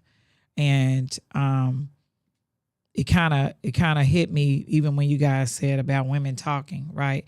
That's still not a reason to hit a woman, but I can say that I went through that as well, right? Where my mom, she would know my dad was drunk and she would argue with him, as soon as he came in the door. And when I got to be a teenager, it pissed me off because I was like, she knows he's going to fight her and then we have to see it. My dad was one of those drunks that would just tear up the whole house, and I haven't said this much. I'm kind of writing a little bit about it, but at one point, I came home one day from an event, and there was a car in the grass in the yard. We never parked there because we kind of had a hill, so the car was kind of stuck on the hill, and nobody's in the house. I go to the back of our house, and my mom's laying in the alley, and my dad had stabbed her in the back. So she was laying in the alley. I thought she was dead. Both my aunts were there. My one aunt, she went. She tells us to this day she drove around for like 8 hours to the morning looking for my dad because she was gonna murder. She was gonna murder my dad because she thought my mom was dead. My mom did live through that, and My dad went to jail, but he didn't get much time because my mom told them it was an accident. And I remember when I got a little older, I was like, how the hell was that an accident? Somebody stabbed me in the back, you know. But she had been hospitalized before. He was just a very violent person. He would break up. Every china cabinet my mom had would end up, he would just bust it up. They used to have those old school vacuum cleaners. Back in the day, they had a long metal pipe on them. I don't know if y'all remember those. The bottom part rolled around and he would take it off and just bust up everything in the house. He would just get mad. And my mom had a hard time leaving him. She had a hard time. I used to be mad at her. I'm like, we need to get the hell out of here. Right. We need to get the hell out of here, you know. But then, she didn't feel financially stable. That part. She, there were like a lot of there was a lot things going against black women in those days that kept them there. Because I watched, because my mom wouldn't leave. Yeah. They couldn't have bank accounts till the 70s. She would leave and then come back. And it took my aunties and everybody to scoop us up and get us out of there. And I watched her, what she had to do, to make sure that me and my sister had, had whatever we needed. It was a lot. Yeah. So, and I think, again, back then, there was so much against black women. And let's face it, back then, a lot of black women didn't go to college. They got married and had families and all that type of stuff. So they took abuse like that. And this, again, the mental health issues were relevant then. We just didn't call it mental health. We called it being a strong black man. Yeah. And ruling his household. You know what I'm saying? Doing whatever he had to do. And the thing is, they, men, husbands or whatever did it. Guess what? There was another husband down the street that was doing the exact same thing. 100%. So they felt that this is what you're supposed to do. Yeah, 100%. Not only were you taught it probably as a kid, but then as you get to an adult, you see that everybody doing it. Yeah. So, okay, shit, this is what I'm supposed to do. I thought I was doing something. Even if they had a thought that they was doing something wrong, then they saw everybody else doing like, no, I'm doing exactly what I'm supposed to do. Yeah. That type of deal. And I think that's where, that's why I say mental health has always been relevant. It's just we didn't call it mental health. It was, physical abuse. And then, like you said, shit, if they talked about it, they were crazy. That type of deal. But actually what it was their stuff coming where they should have been talking about it. They were being physical with it instead. And I still think that happens today. Oh, 100%. I still think that happens today, you know, in regards to the way you release instead of talking it out or speaking it out. You lash out with your fist or lash out with whatever, that type of deal, Yeah. But again, these stories, as I'm sitting there thinking about it, that's and when I first saw that story, somebody sent me that link. I was like, wow, and it wasn't, I don't think it hit major news quick, did it? I don't know. I heard about it that next day. Yeah, so I got a social media. I saw something. I heard something, but I didn't know any information. I get the information the next day. Yeah, exactly I did want to add. Was the first thing I heard. I did want to add that my dad did suffer with mental illness. I didn't realize it till I got older, a little older, because I was actually, even though he was abusive to my mom, he was the one that would talk to us and would be home with us. My mom worked 3 to 11, my whole upbringing. So my dad worked 7 to 3, so he would be there if he wanted to, because he was kind of in the streets too. And I started realizing, because he would always say he's going to hell, and he was an alcoholic. So when he was not, a couple of times he tried to get dry, he was miserable. And I literally remember how sad he was all the time and how depressed he was. And when he got older, he just, after my mom left him, he didn't take care of himself. He ended up getting lung cancer. and did none of the treatments. He just let himself die. He did no medication. He just let it take over his body. That's almost, what Angelo was saying. Didn't take his own life, but he didn't care about life. Oh yeah, he did. He definitely. I look at it as he. I agree with you, Angelo, but I also look at it like he did almost take his own life. I do look at it like that because he died a year after my mom, and I was angry that he wasn't going to get treatments. I was like, I'm not ready to bury you too. We just buried our mom, so it was just, and he laughed about it. I remember him laughing about it. He was in the hospital at one point, and I told him that time he was in the hospital before he died. He died maybe 6 months after that. I told him I was gonna cremate him and put him in an old Foster bottle. Really? Yeah. Wow. Because he was a hot mess.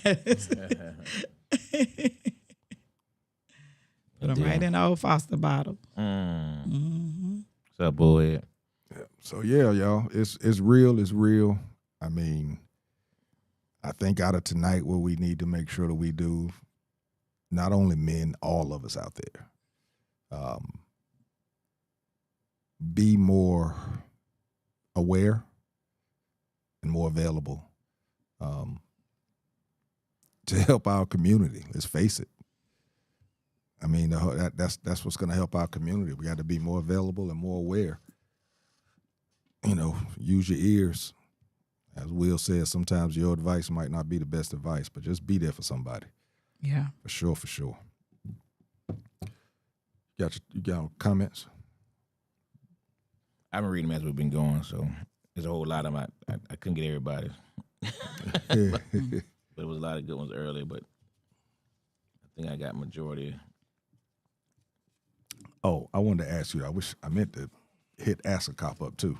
Let me ask you this about this. We flipping topics real quick, people. Fulton County Jail. There was an inmate that was kind of abused, maced, all types of stuff. He ended up dying.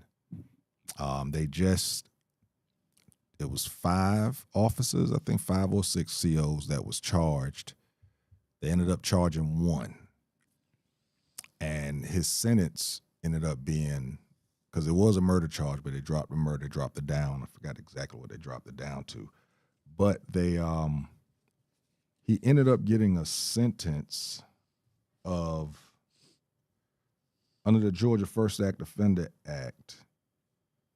This the CO we talking about? Got the sentence? Okay. Yeah. He got, it's happened in 2018 is when it happened. So they just came to, this dude testified basically that the other ones was following his orders. So under the First Offenders Act, he was sentenced to 5 years probation, must complete 100 hours of community service within the first year of probation. Probation may be suspended early after 2 years if all conditions are met. Along with that, he had a ban from working in law enforcement. He cannot even work in detention or private security. The reason why I wanted to pull this up was because we always talk about how so many police officers can get these charges or whatever and go work at another jurisdiction. How is it that a judge can do this to a CO, but it can't be done to a police officer? Well, it's not that it can't be done. Obviously, from that case, it's just something they don't do. Yeah. It's just something they don't do. And but it definitely can be done and should be done. But a lot of times, if you get charged, convicted, depending on what that charge is, you probably won't get, a lot of places you won't get post certified. Post not going to certify, Post is the organization over the professional officer standards. And, they might not post certify you anyway. You know what I mean? Based on what the charge is. But, you can go to some county that may not recognize post, they can do their own thing. Like But- this, he pleaded guilty to aggravated assault and a violation of his oath as a public officer in the death of the guy's name was Antonio May. That could be a standard, man. Hopefully that sets a standard though that the judge did. Yeah, because it's I haven't heard that too many times either. where But a you don't judge- think he should have got more time? Yeah, for sure. I do too. I think it's but, ridiculous. yeah. Somehow they put it under Georgia first offender. I guess it was his Oh, first got offense. first offense, yeah. So that's how he was able to do it. They took the murder charge. Wow. They took the murder charge away. Oh, But when I saw that he's banned from working in any law enforcement and can't even be in private security, it's like, wow. Now that's Well, what. a lot of private security carry weapons. Number Yeah. one, you know what I mean, and they have, Mhm. you know, a lot of matters, man. Security has way more jurisdiction than the police. You know, that's how I teach in my security classes because you're private. You working for that particular facility. You know what I mean? Like, if for example, if you're in an apartment complex, the apartment person can enter your thing based on the thing, based on your lease, right? Oh, wow. And they can take Police security can't. with them. The police can't. You know what I mean? So yeah, so security has a lot of jurisdiction that police don't have. So I can see that. Good deal. Speaking of police, before I do my top five, Kiki asked earlier, what does stapling the driver's license do?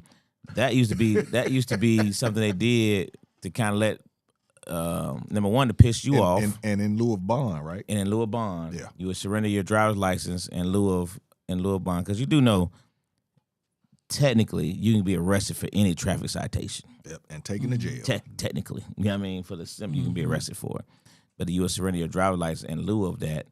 Because if you get your driver's license, guess where you're gonna show up to? Court. Get that license You're back. gonna show up to Immediately. court. That's the only way you got your driver's license back to show up to court. Get that And your license gonna have all them holes in Yep, it. Hold it up and look right through it. Yeah. So when you got pulled over again, that police officer fill out them holes. Oh yeah, he know you done been through this.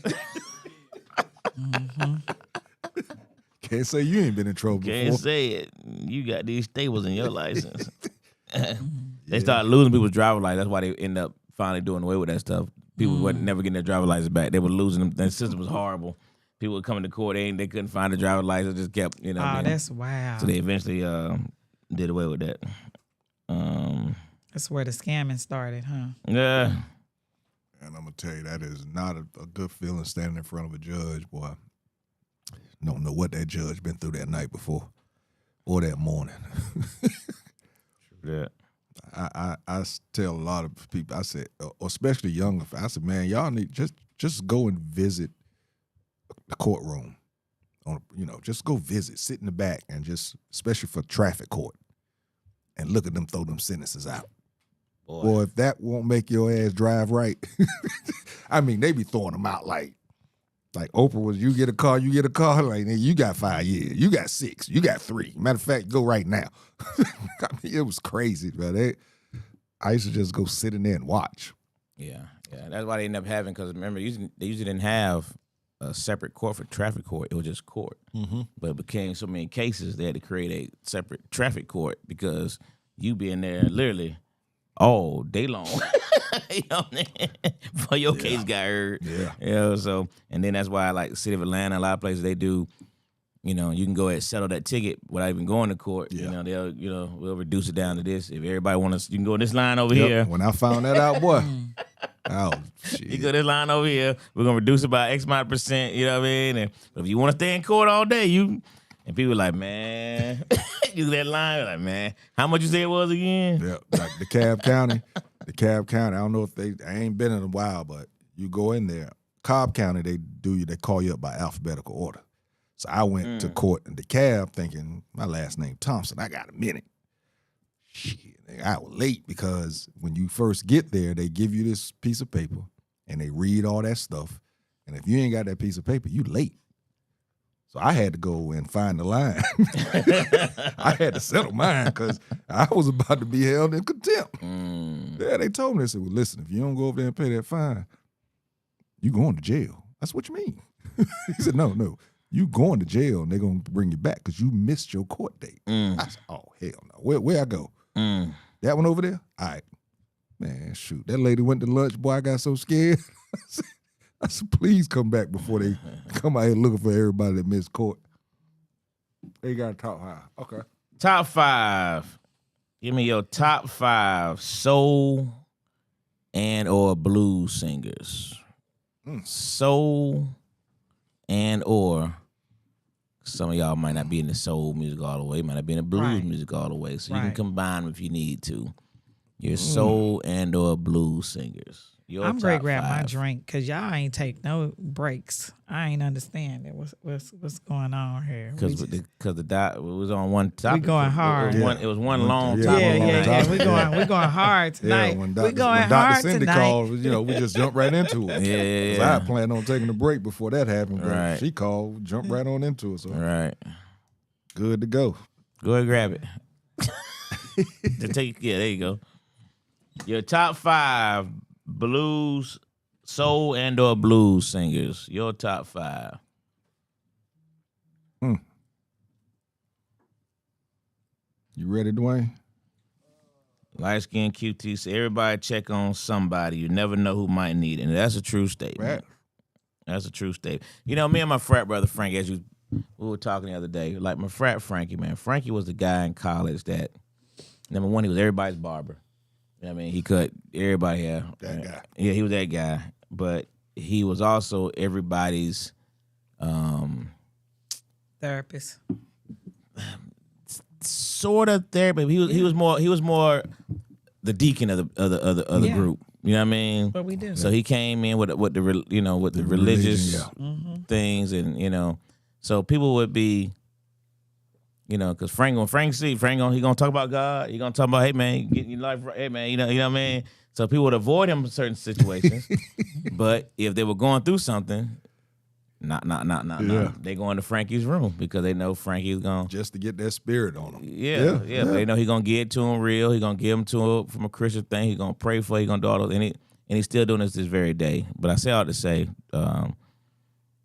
he was in the hospital recently, and when Key just said what she just said, just made me think about checking on people, because a lot of times you go through your days, you go through your normal routine, and it may be people you think about.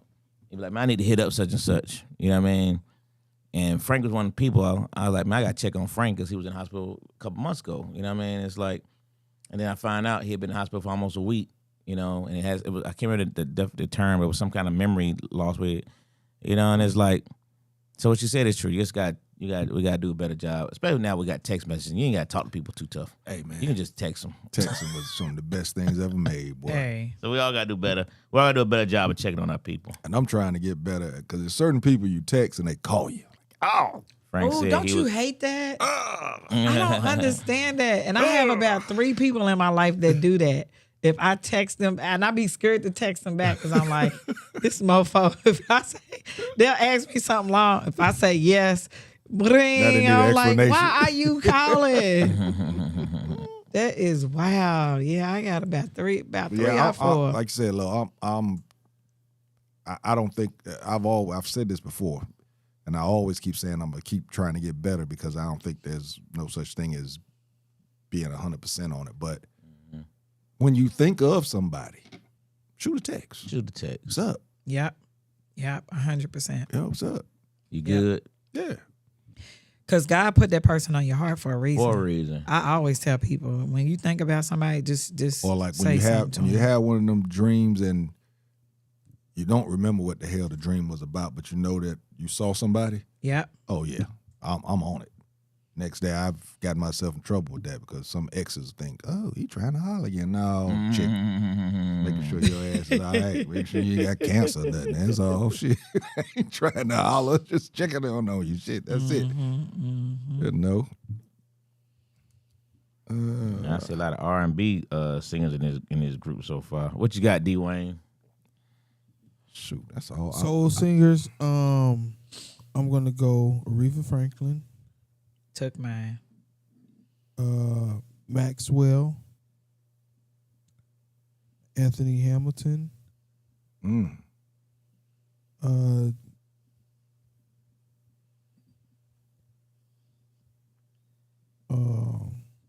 Kim,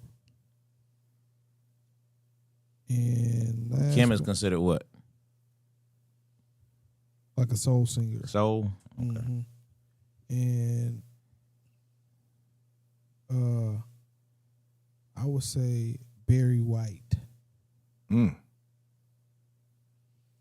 There you go.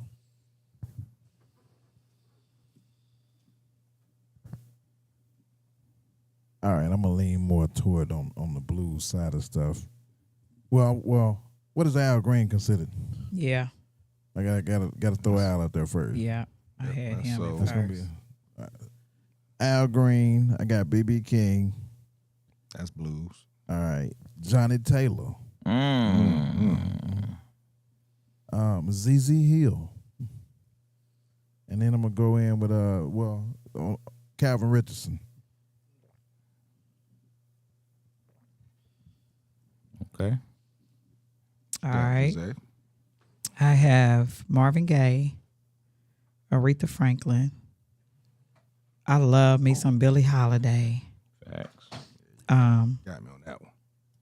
I put Jill Scott because she's neo soul, and my baby, my favorite, Erica Badu. Okay. I like that. I got Muddy Waters, Gladys Knight, Curtis Mayfield,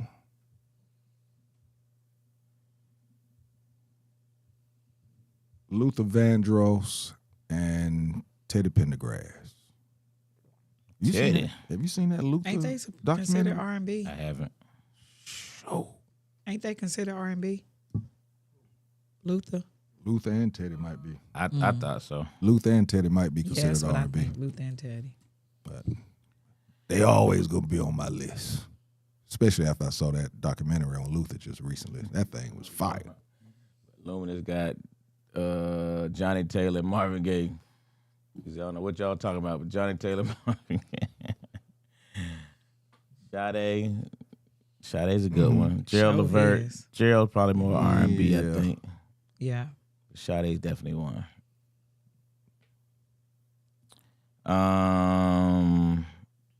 Let's see. Ty Vick. You went, right? Yeah. Yeah, okay. Ty Vick with Lena Horne. Al Green. Isaac Hayes. The OJs. Marvin Gaye. Frank said Frankie was our big brother. He was who we aspired to be. Yeah, he was everybody's big brother. Yeah, that is Mike. Will got Teddy, Patty. You know who they are when you just say their first name and everybody know who they are, right? Teddy, Patty, Luther, Whitney, Sam Cooke, Marvin Gaye. He named, well. He went with 6. Frank got King George. King George. Okay. Rolls Royce. That's a good That's one. a good one. That is Bobby a Womack. good one. That's a good one. James Brown and Bessie Smith. You blowing your nose on camera, y'all? Hey. Y'all don't want to take no break. She did a DC carry right there. Well, that was DC. DC did. Y'all don't even think about it. I heard. Wait the I didn't want to look up. I didn't want to look up. I looked over at the camera like, oh yeah, that is on camera. Classic Conversations, what it is. All right, my mom got Quail P. It's a classic situation. I don't know Quail P. Aretha Franklin, Stevie Wonder, Sam Cooke, and Luther. Honorable mention James Brown. Number 1 fan got Johnny Lee Hooker. Big Mama Thornton. Oh, she went way back. Yes, you did. Bessie Smith. Clarence Oh, Big yeah. Mouth Brown. Clarence Big Mouth Big Brown. Mouth. I don't know that one. Paul Butterfield. Made me Frank look say up. Sade for every list all the time. I saw that. I know that's right, Frank. What's the difference between soul and R&B?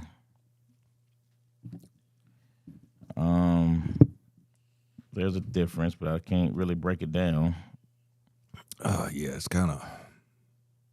Kind of like what the lyrics are, how the music is. It's supposed to like hit you the different way. That's what I want to say. It hit you differently. Hit you in your soul. Yeah, yeah. You know, R&B is more upbeat.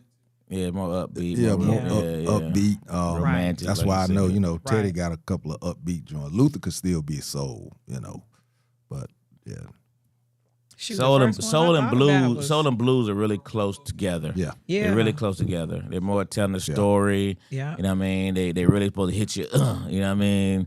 Yeah. Yeah.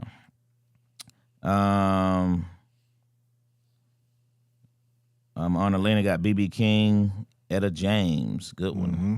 Billie Holiday, Ruth Brown, Whitney Houston, James Brown. Number one said, great show. Keep saying it's possible. That's all we can do.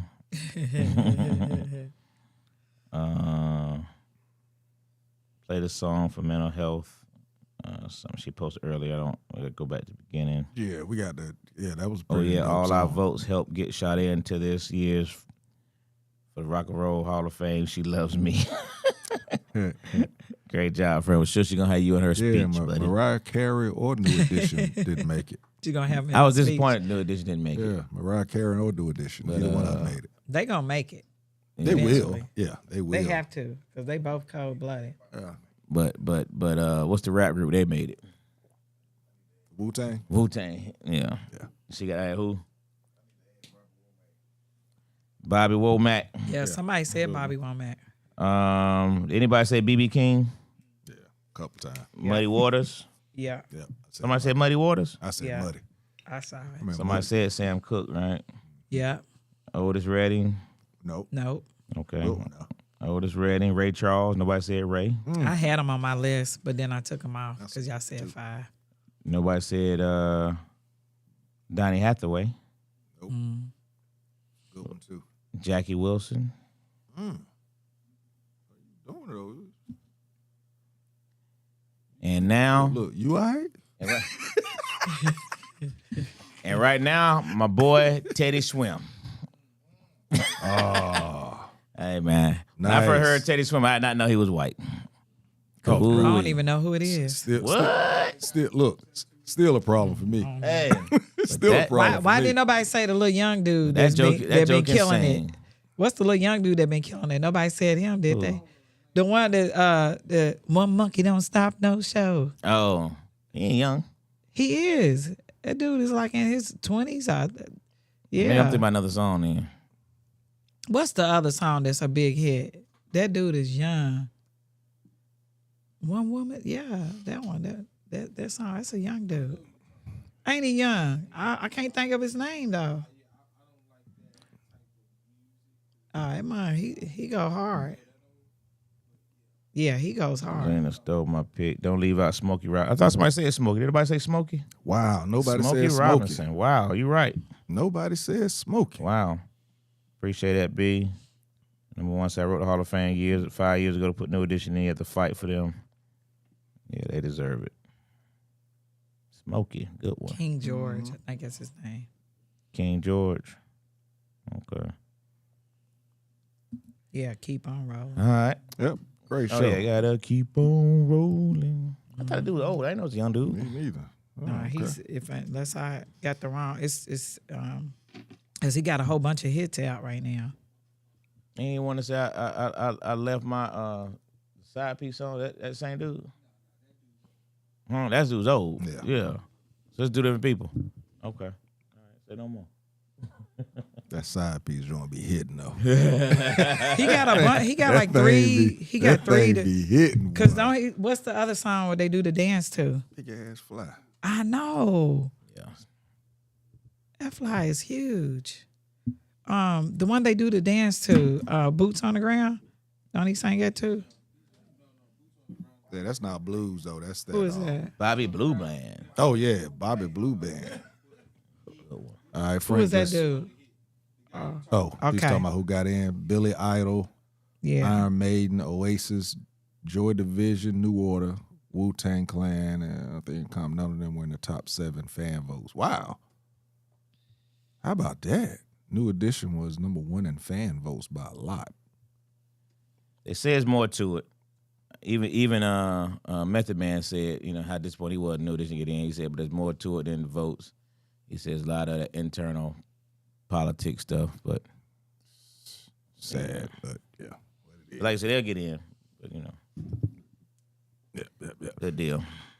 Yep, great show. Great show. We will continue with the mental health. Coco Taylor. I was going to write down Coco Taylor, too, number one. We'll continue with some more mental health stuff next week. Jose, let them know where they can follow you. Y'all can follow me on Jae Sunray on everything. GYZAY Sunray. I'm on YouTube. I am on IG. I am on TikTok. I am on stage at any of Lowe's events. I was just going to ask you, when you performing again soon? What you doing anything? I try to perform every week somewhere. So I've been just trying to find some little things to get into. Yeah. Trying to get my career on the road. Understood. I'm trying to get into acting too, y'all. So if you know anybody, need some.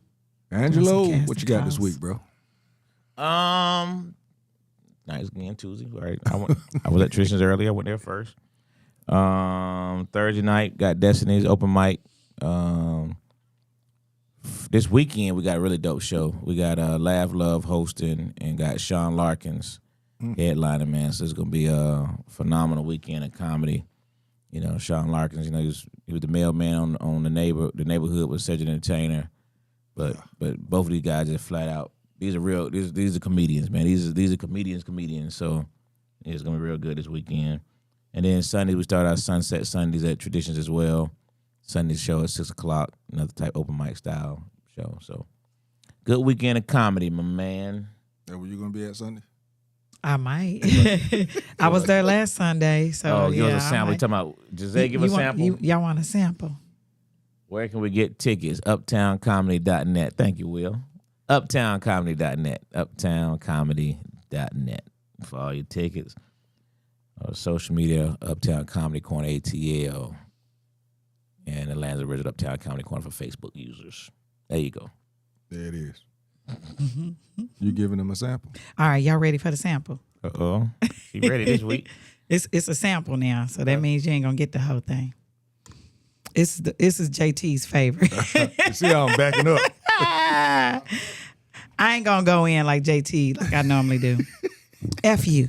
Yeah, that's what I said to myself when it had been 2 years and I had no patience left. See, I was in a long-term laughable affair with a man who always wanted to copulate. But sadly enough for me, that same man couldn't last more than 2 minutes straight. So y'all gonna have to come to the show to see the rest of it and hear it. Because I'm not gonna put all of it on here right now and share it. All right. Okay. Bars. Oh, I'm sorry. My bad. I can never pluck with my right hand. You can pluck both hands? Yeah, I think so. I can never pluck my right hand. I can never my left. I can never do my this right. don't do nothing. I'm with you, Lo. I don't even know. Like this. I was just doing it right now. I want to just doing that. Nothing. It's just You fake. know both hands. I can't. When I do this, it's just fake. I can't get nothing out there right. You can't get nothing out your left. I can You get know nothing out my what, right. Frank? I cannot wait to meet you in person because you a hot mess. And you need to make sure you come to one of our shows when you come in town. You're old enough, light skinned QT. You just gotta go. You can go to the new soul. The soul is still around. Yeah. There's soul singers right now that's young. There's blues singers right now that's young. Light skinned cutie. Don't act like you didn't know everybody I named. She like to throw that little age. Right. There's blues singers that's your age. Right. Yep, the blues is back. Real. I said Teddy Swim. Teddy Swim is right now. Right now. Yep. All right, y'all. I got some news in regards to God Guys. We are actually postponing the God Guys stage play, business reasons. It was just best to do it this way. We'll be making our way to Atlanta. Plus, next year we're doing the tour. That's going to be majorly dope. I'm hoping that we get this stage in Brooklyn, New York. That's going to be fire if I can get up there. So, yeah, that's what's happening with that. Again, I have to keep saying it from a man, Harold Outley, that was on the show. His joint is actually like #1 viewed on Tubi right now. everybody is hating him because he was one of those abusive husbands. Major proud of him or what he's doing with that. And like I said, he's a friend of the show. He always wants to come through, and drop his gospel. So hopefully he'll be back soon so we can congratulate him. Okay. Next week, we do have a guest coming in, my man Rob Malloy. He is your favorite silver fox. I know Rob. Yeah, Rob, dope cat. We're doing some collabs on some things, so he's gonna come through next week and talk about some stuff that he has going on Memorial Day weekend. Mental health. He's spreading that gospel too. So we'll have him up here next week. That's about it. Robert will be back. We actually got together this week, but some of the stuff we did, we decided to hold on to and use it later. But yeah, Robert will be back on Country Wayne real soon. So that is going. Hey, real to quick, man. do it. I got to chime in real quick. I'm only doing it because I just saw a text from my mom, right? So I don't really tell. She don't like to really talk her personal stories, her life back past. So I don't really say much about it. You know what I mean? But the family knows what she went through as a young wife. Deal with trauma with my father and her. You know what I mean? It was also abusive. It is what it is. You know what I mean? Wow. We're all adults now. You know what I mean? But she was like, she apologized for the trauma. I just got to say it publicly. There's no apology necessary, right? Because what you did was you saw what it was. You saw what's going to get better. You joined the Army, and you got us out of there. Best thing could have ever happened to us. The absolute best. You know what I mean? You joined it. You saw you had to do better for yourself. You saw your self-worth. You went and joined the military, and you pulled us out of that situation. So for that, we salute you. So don't ever, I'm we saluting you good. too, because I tell my That's mom what's the up. exact same thing. Don't Absolutely. you ever feel bad about anything. Absolutely. All of it. I wouldn't be what I am if it wasn't Period. for you. Yeah. Period. Yeah. Period. I always think, what would my life be like if Man. we actually stayed in New York City? I would be a nigga walk around in Timbs all the time in the winter. In the summer. You silly for that. I wear a chain every now and then, but I probably will have on about 6. I look at some of my cousins still in New York, bro. They 60 years old, and you can't tell, bro. They 4, 5 chains around their neck. Yeah. Yeah, I think about it, and yep. So yeah, salute to you, Mama Sykes, for real. Salute for making that decision. So that's gonna do it, man. We will be back here again. The everything is up, right? With Miguel. Yeah, said Will said start at 10 o'clock. So you start your social media at 10 o'clock tonight. But everything, the Miguel interview is up though, right? Yes. Y'all make sure that y'all go and check out Miguel Nunez. How you say his middle name? Angel. Angel. Angel. Angel. Hey, the interview was dope. Dude gave some stuff that you probably have never heard about his life, which was crazy. And we just let him go. We didn't have to do too much interviewing. We just let him go. So if you get a chance, make sure to go check that out and share it. Please share it. That's going to do it, That's man. funny, man. My aunt just sent this. She said the reason why Mayberry was so peaceful and quiet was because nobody was married. Andy, Aunt B, Barney, Goober, Gomer, Helen, Floyd, Thelma Lou, Ernest, T. Bass, Howard, and of course Opie. The only married person was Otis, and he was a town drunk who locked himself up in jail every weekend. That's hilarious. I can't rap to Urban Atlanta. That is crazy. That's funny. The only married man walked himself to jail. Where can I see the interview? On YouTube. Thank you. What page? It's on Classic Konversations YouTube.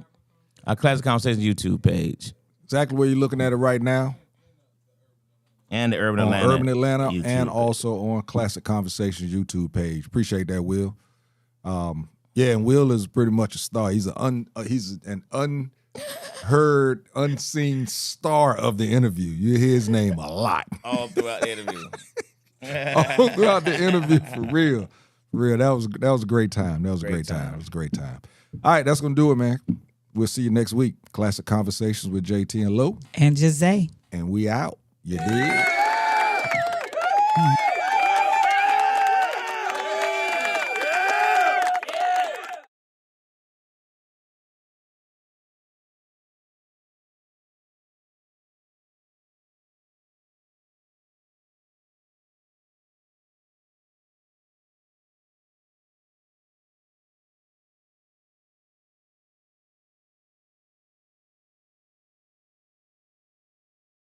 Classic Conversations with Jae Tea and Lo. You never know which way to rap. Classic Conversations with Jae Tea and Lo.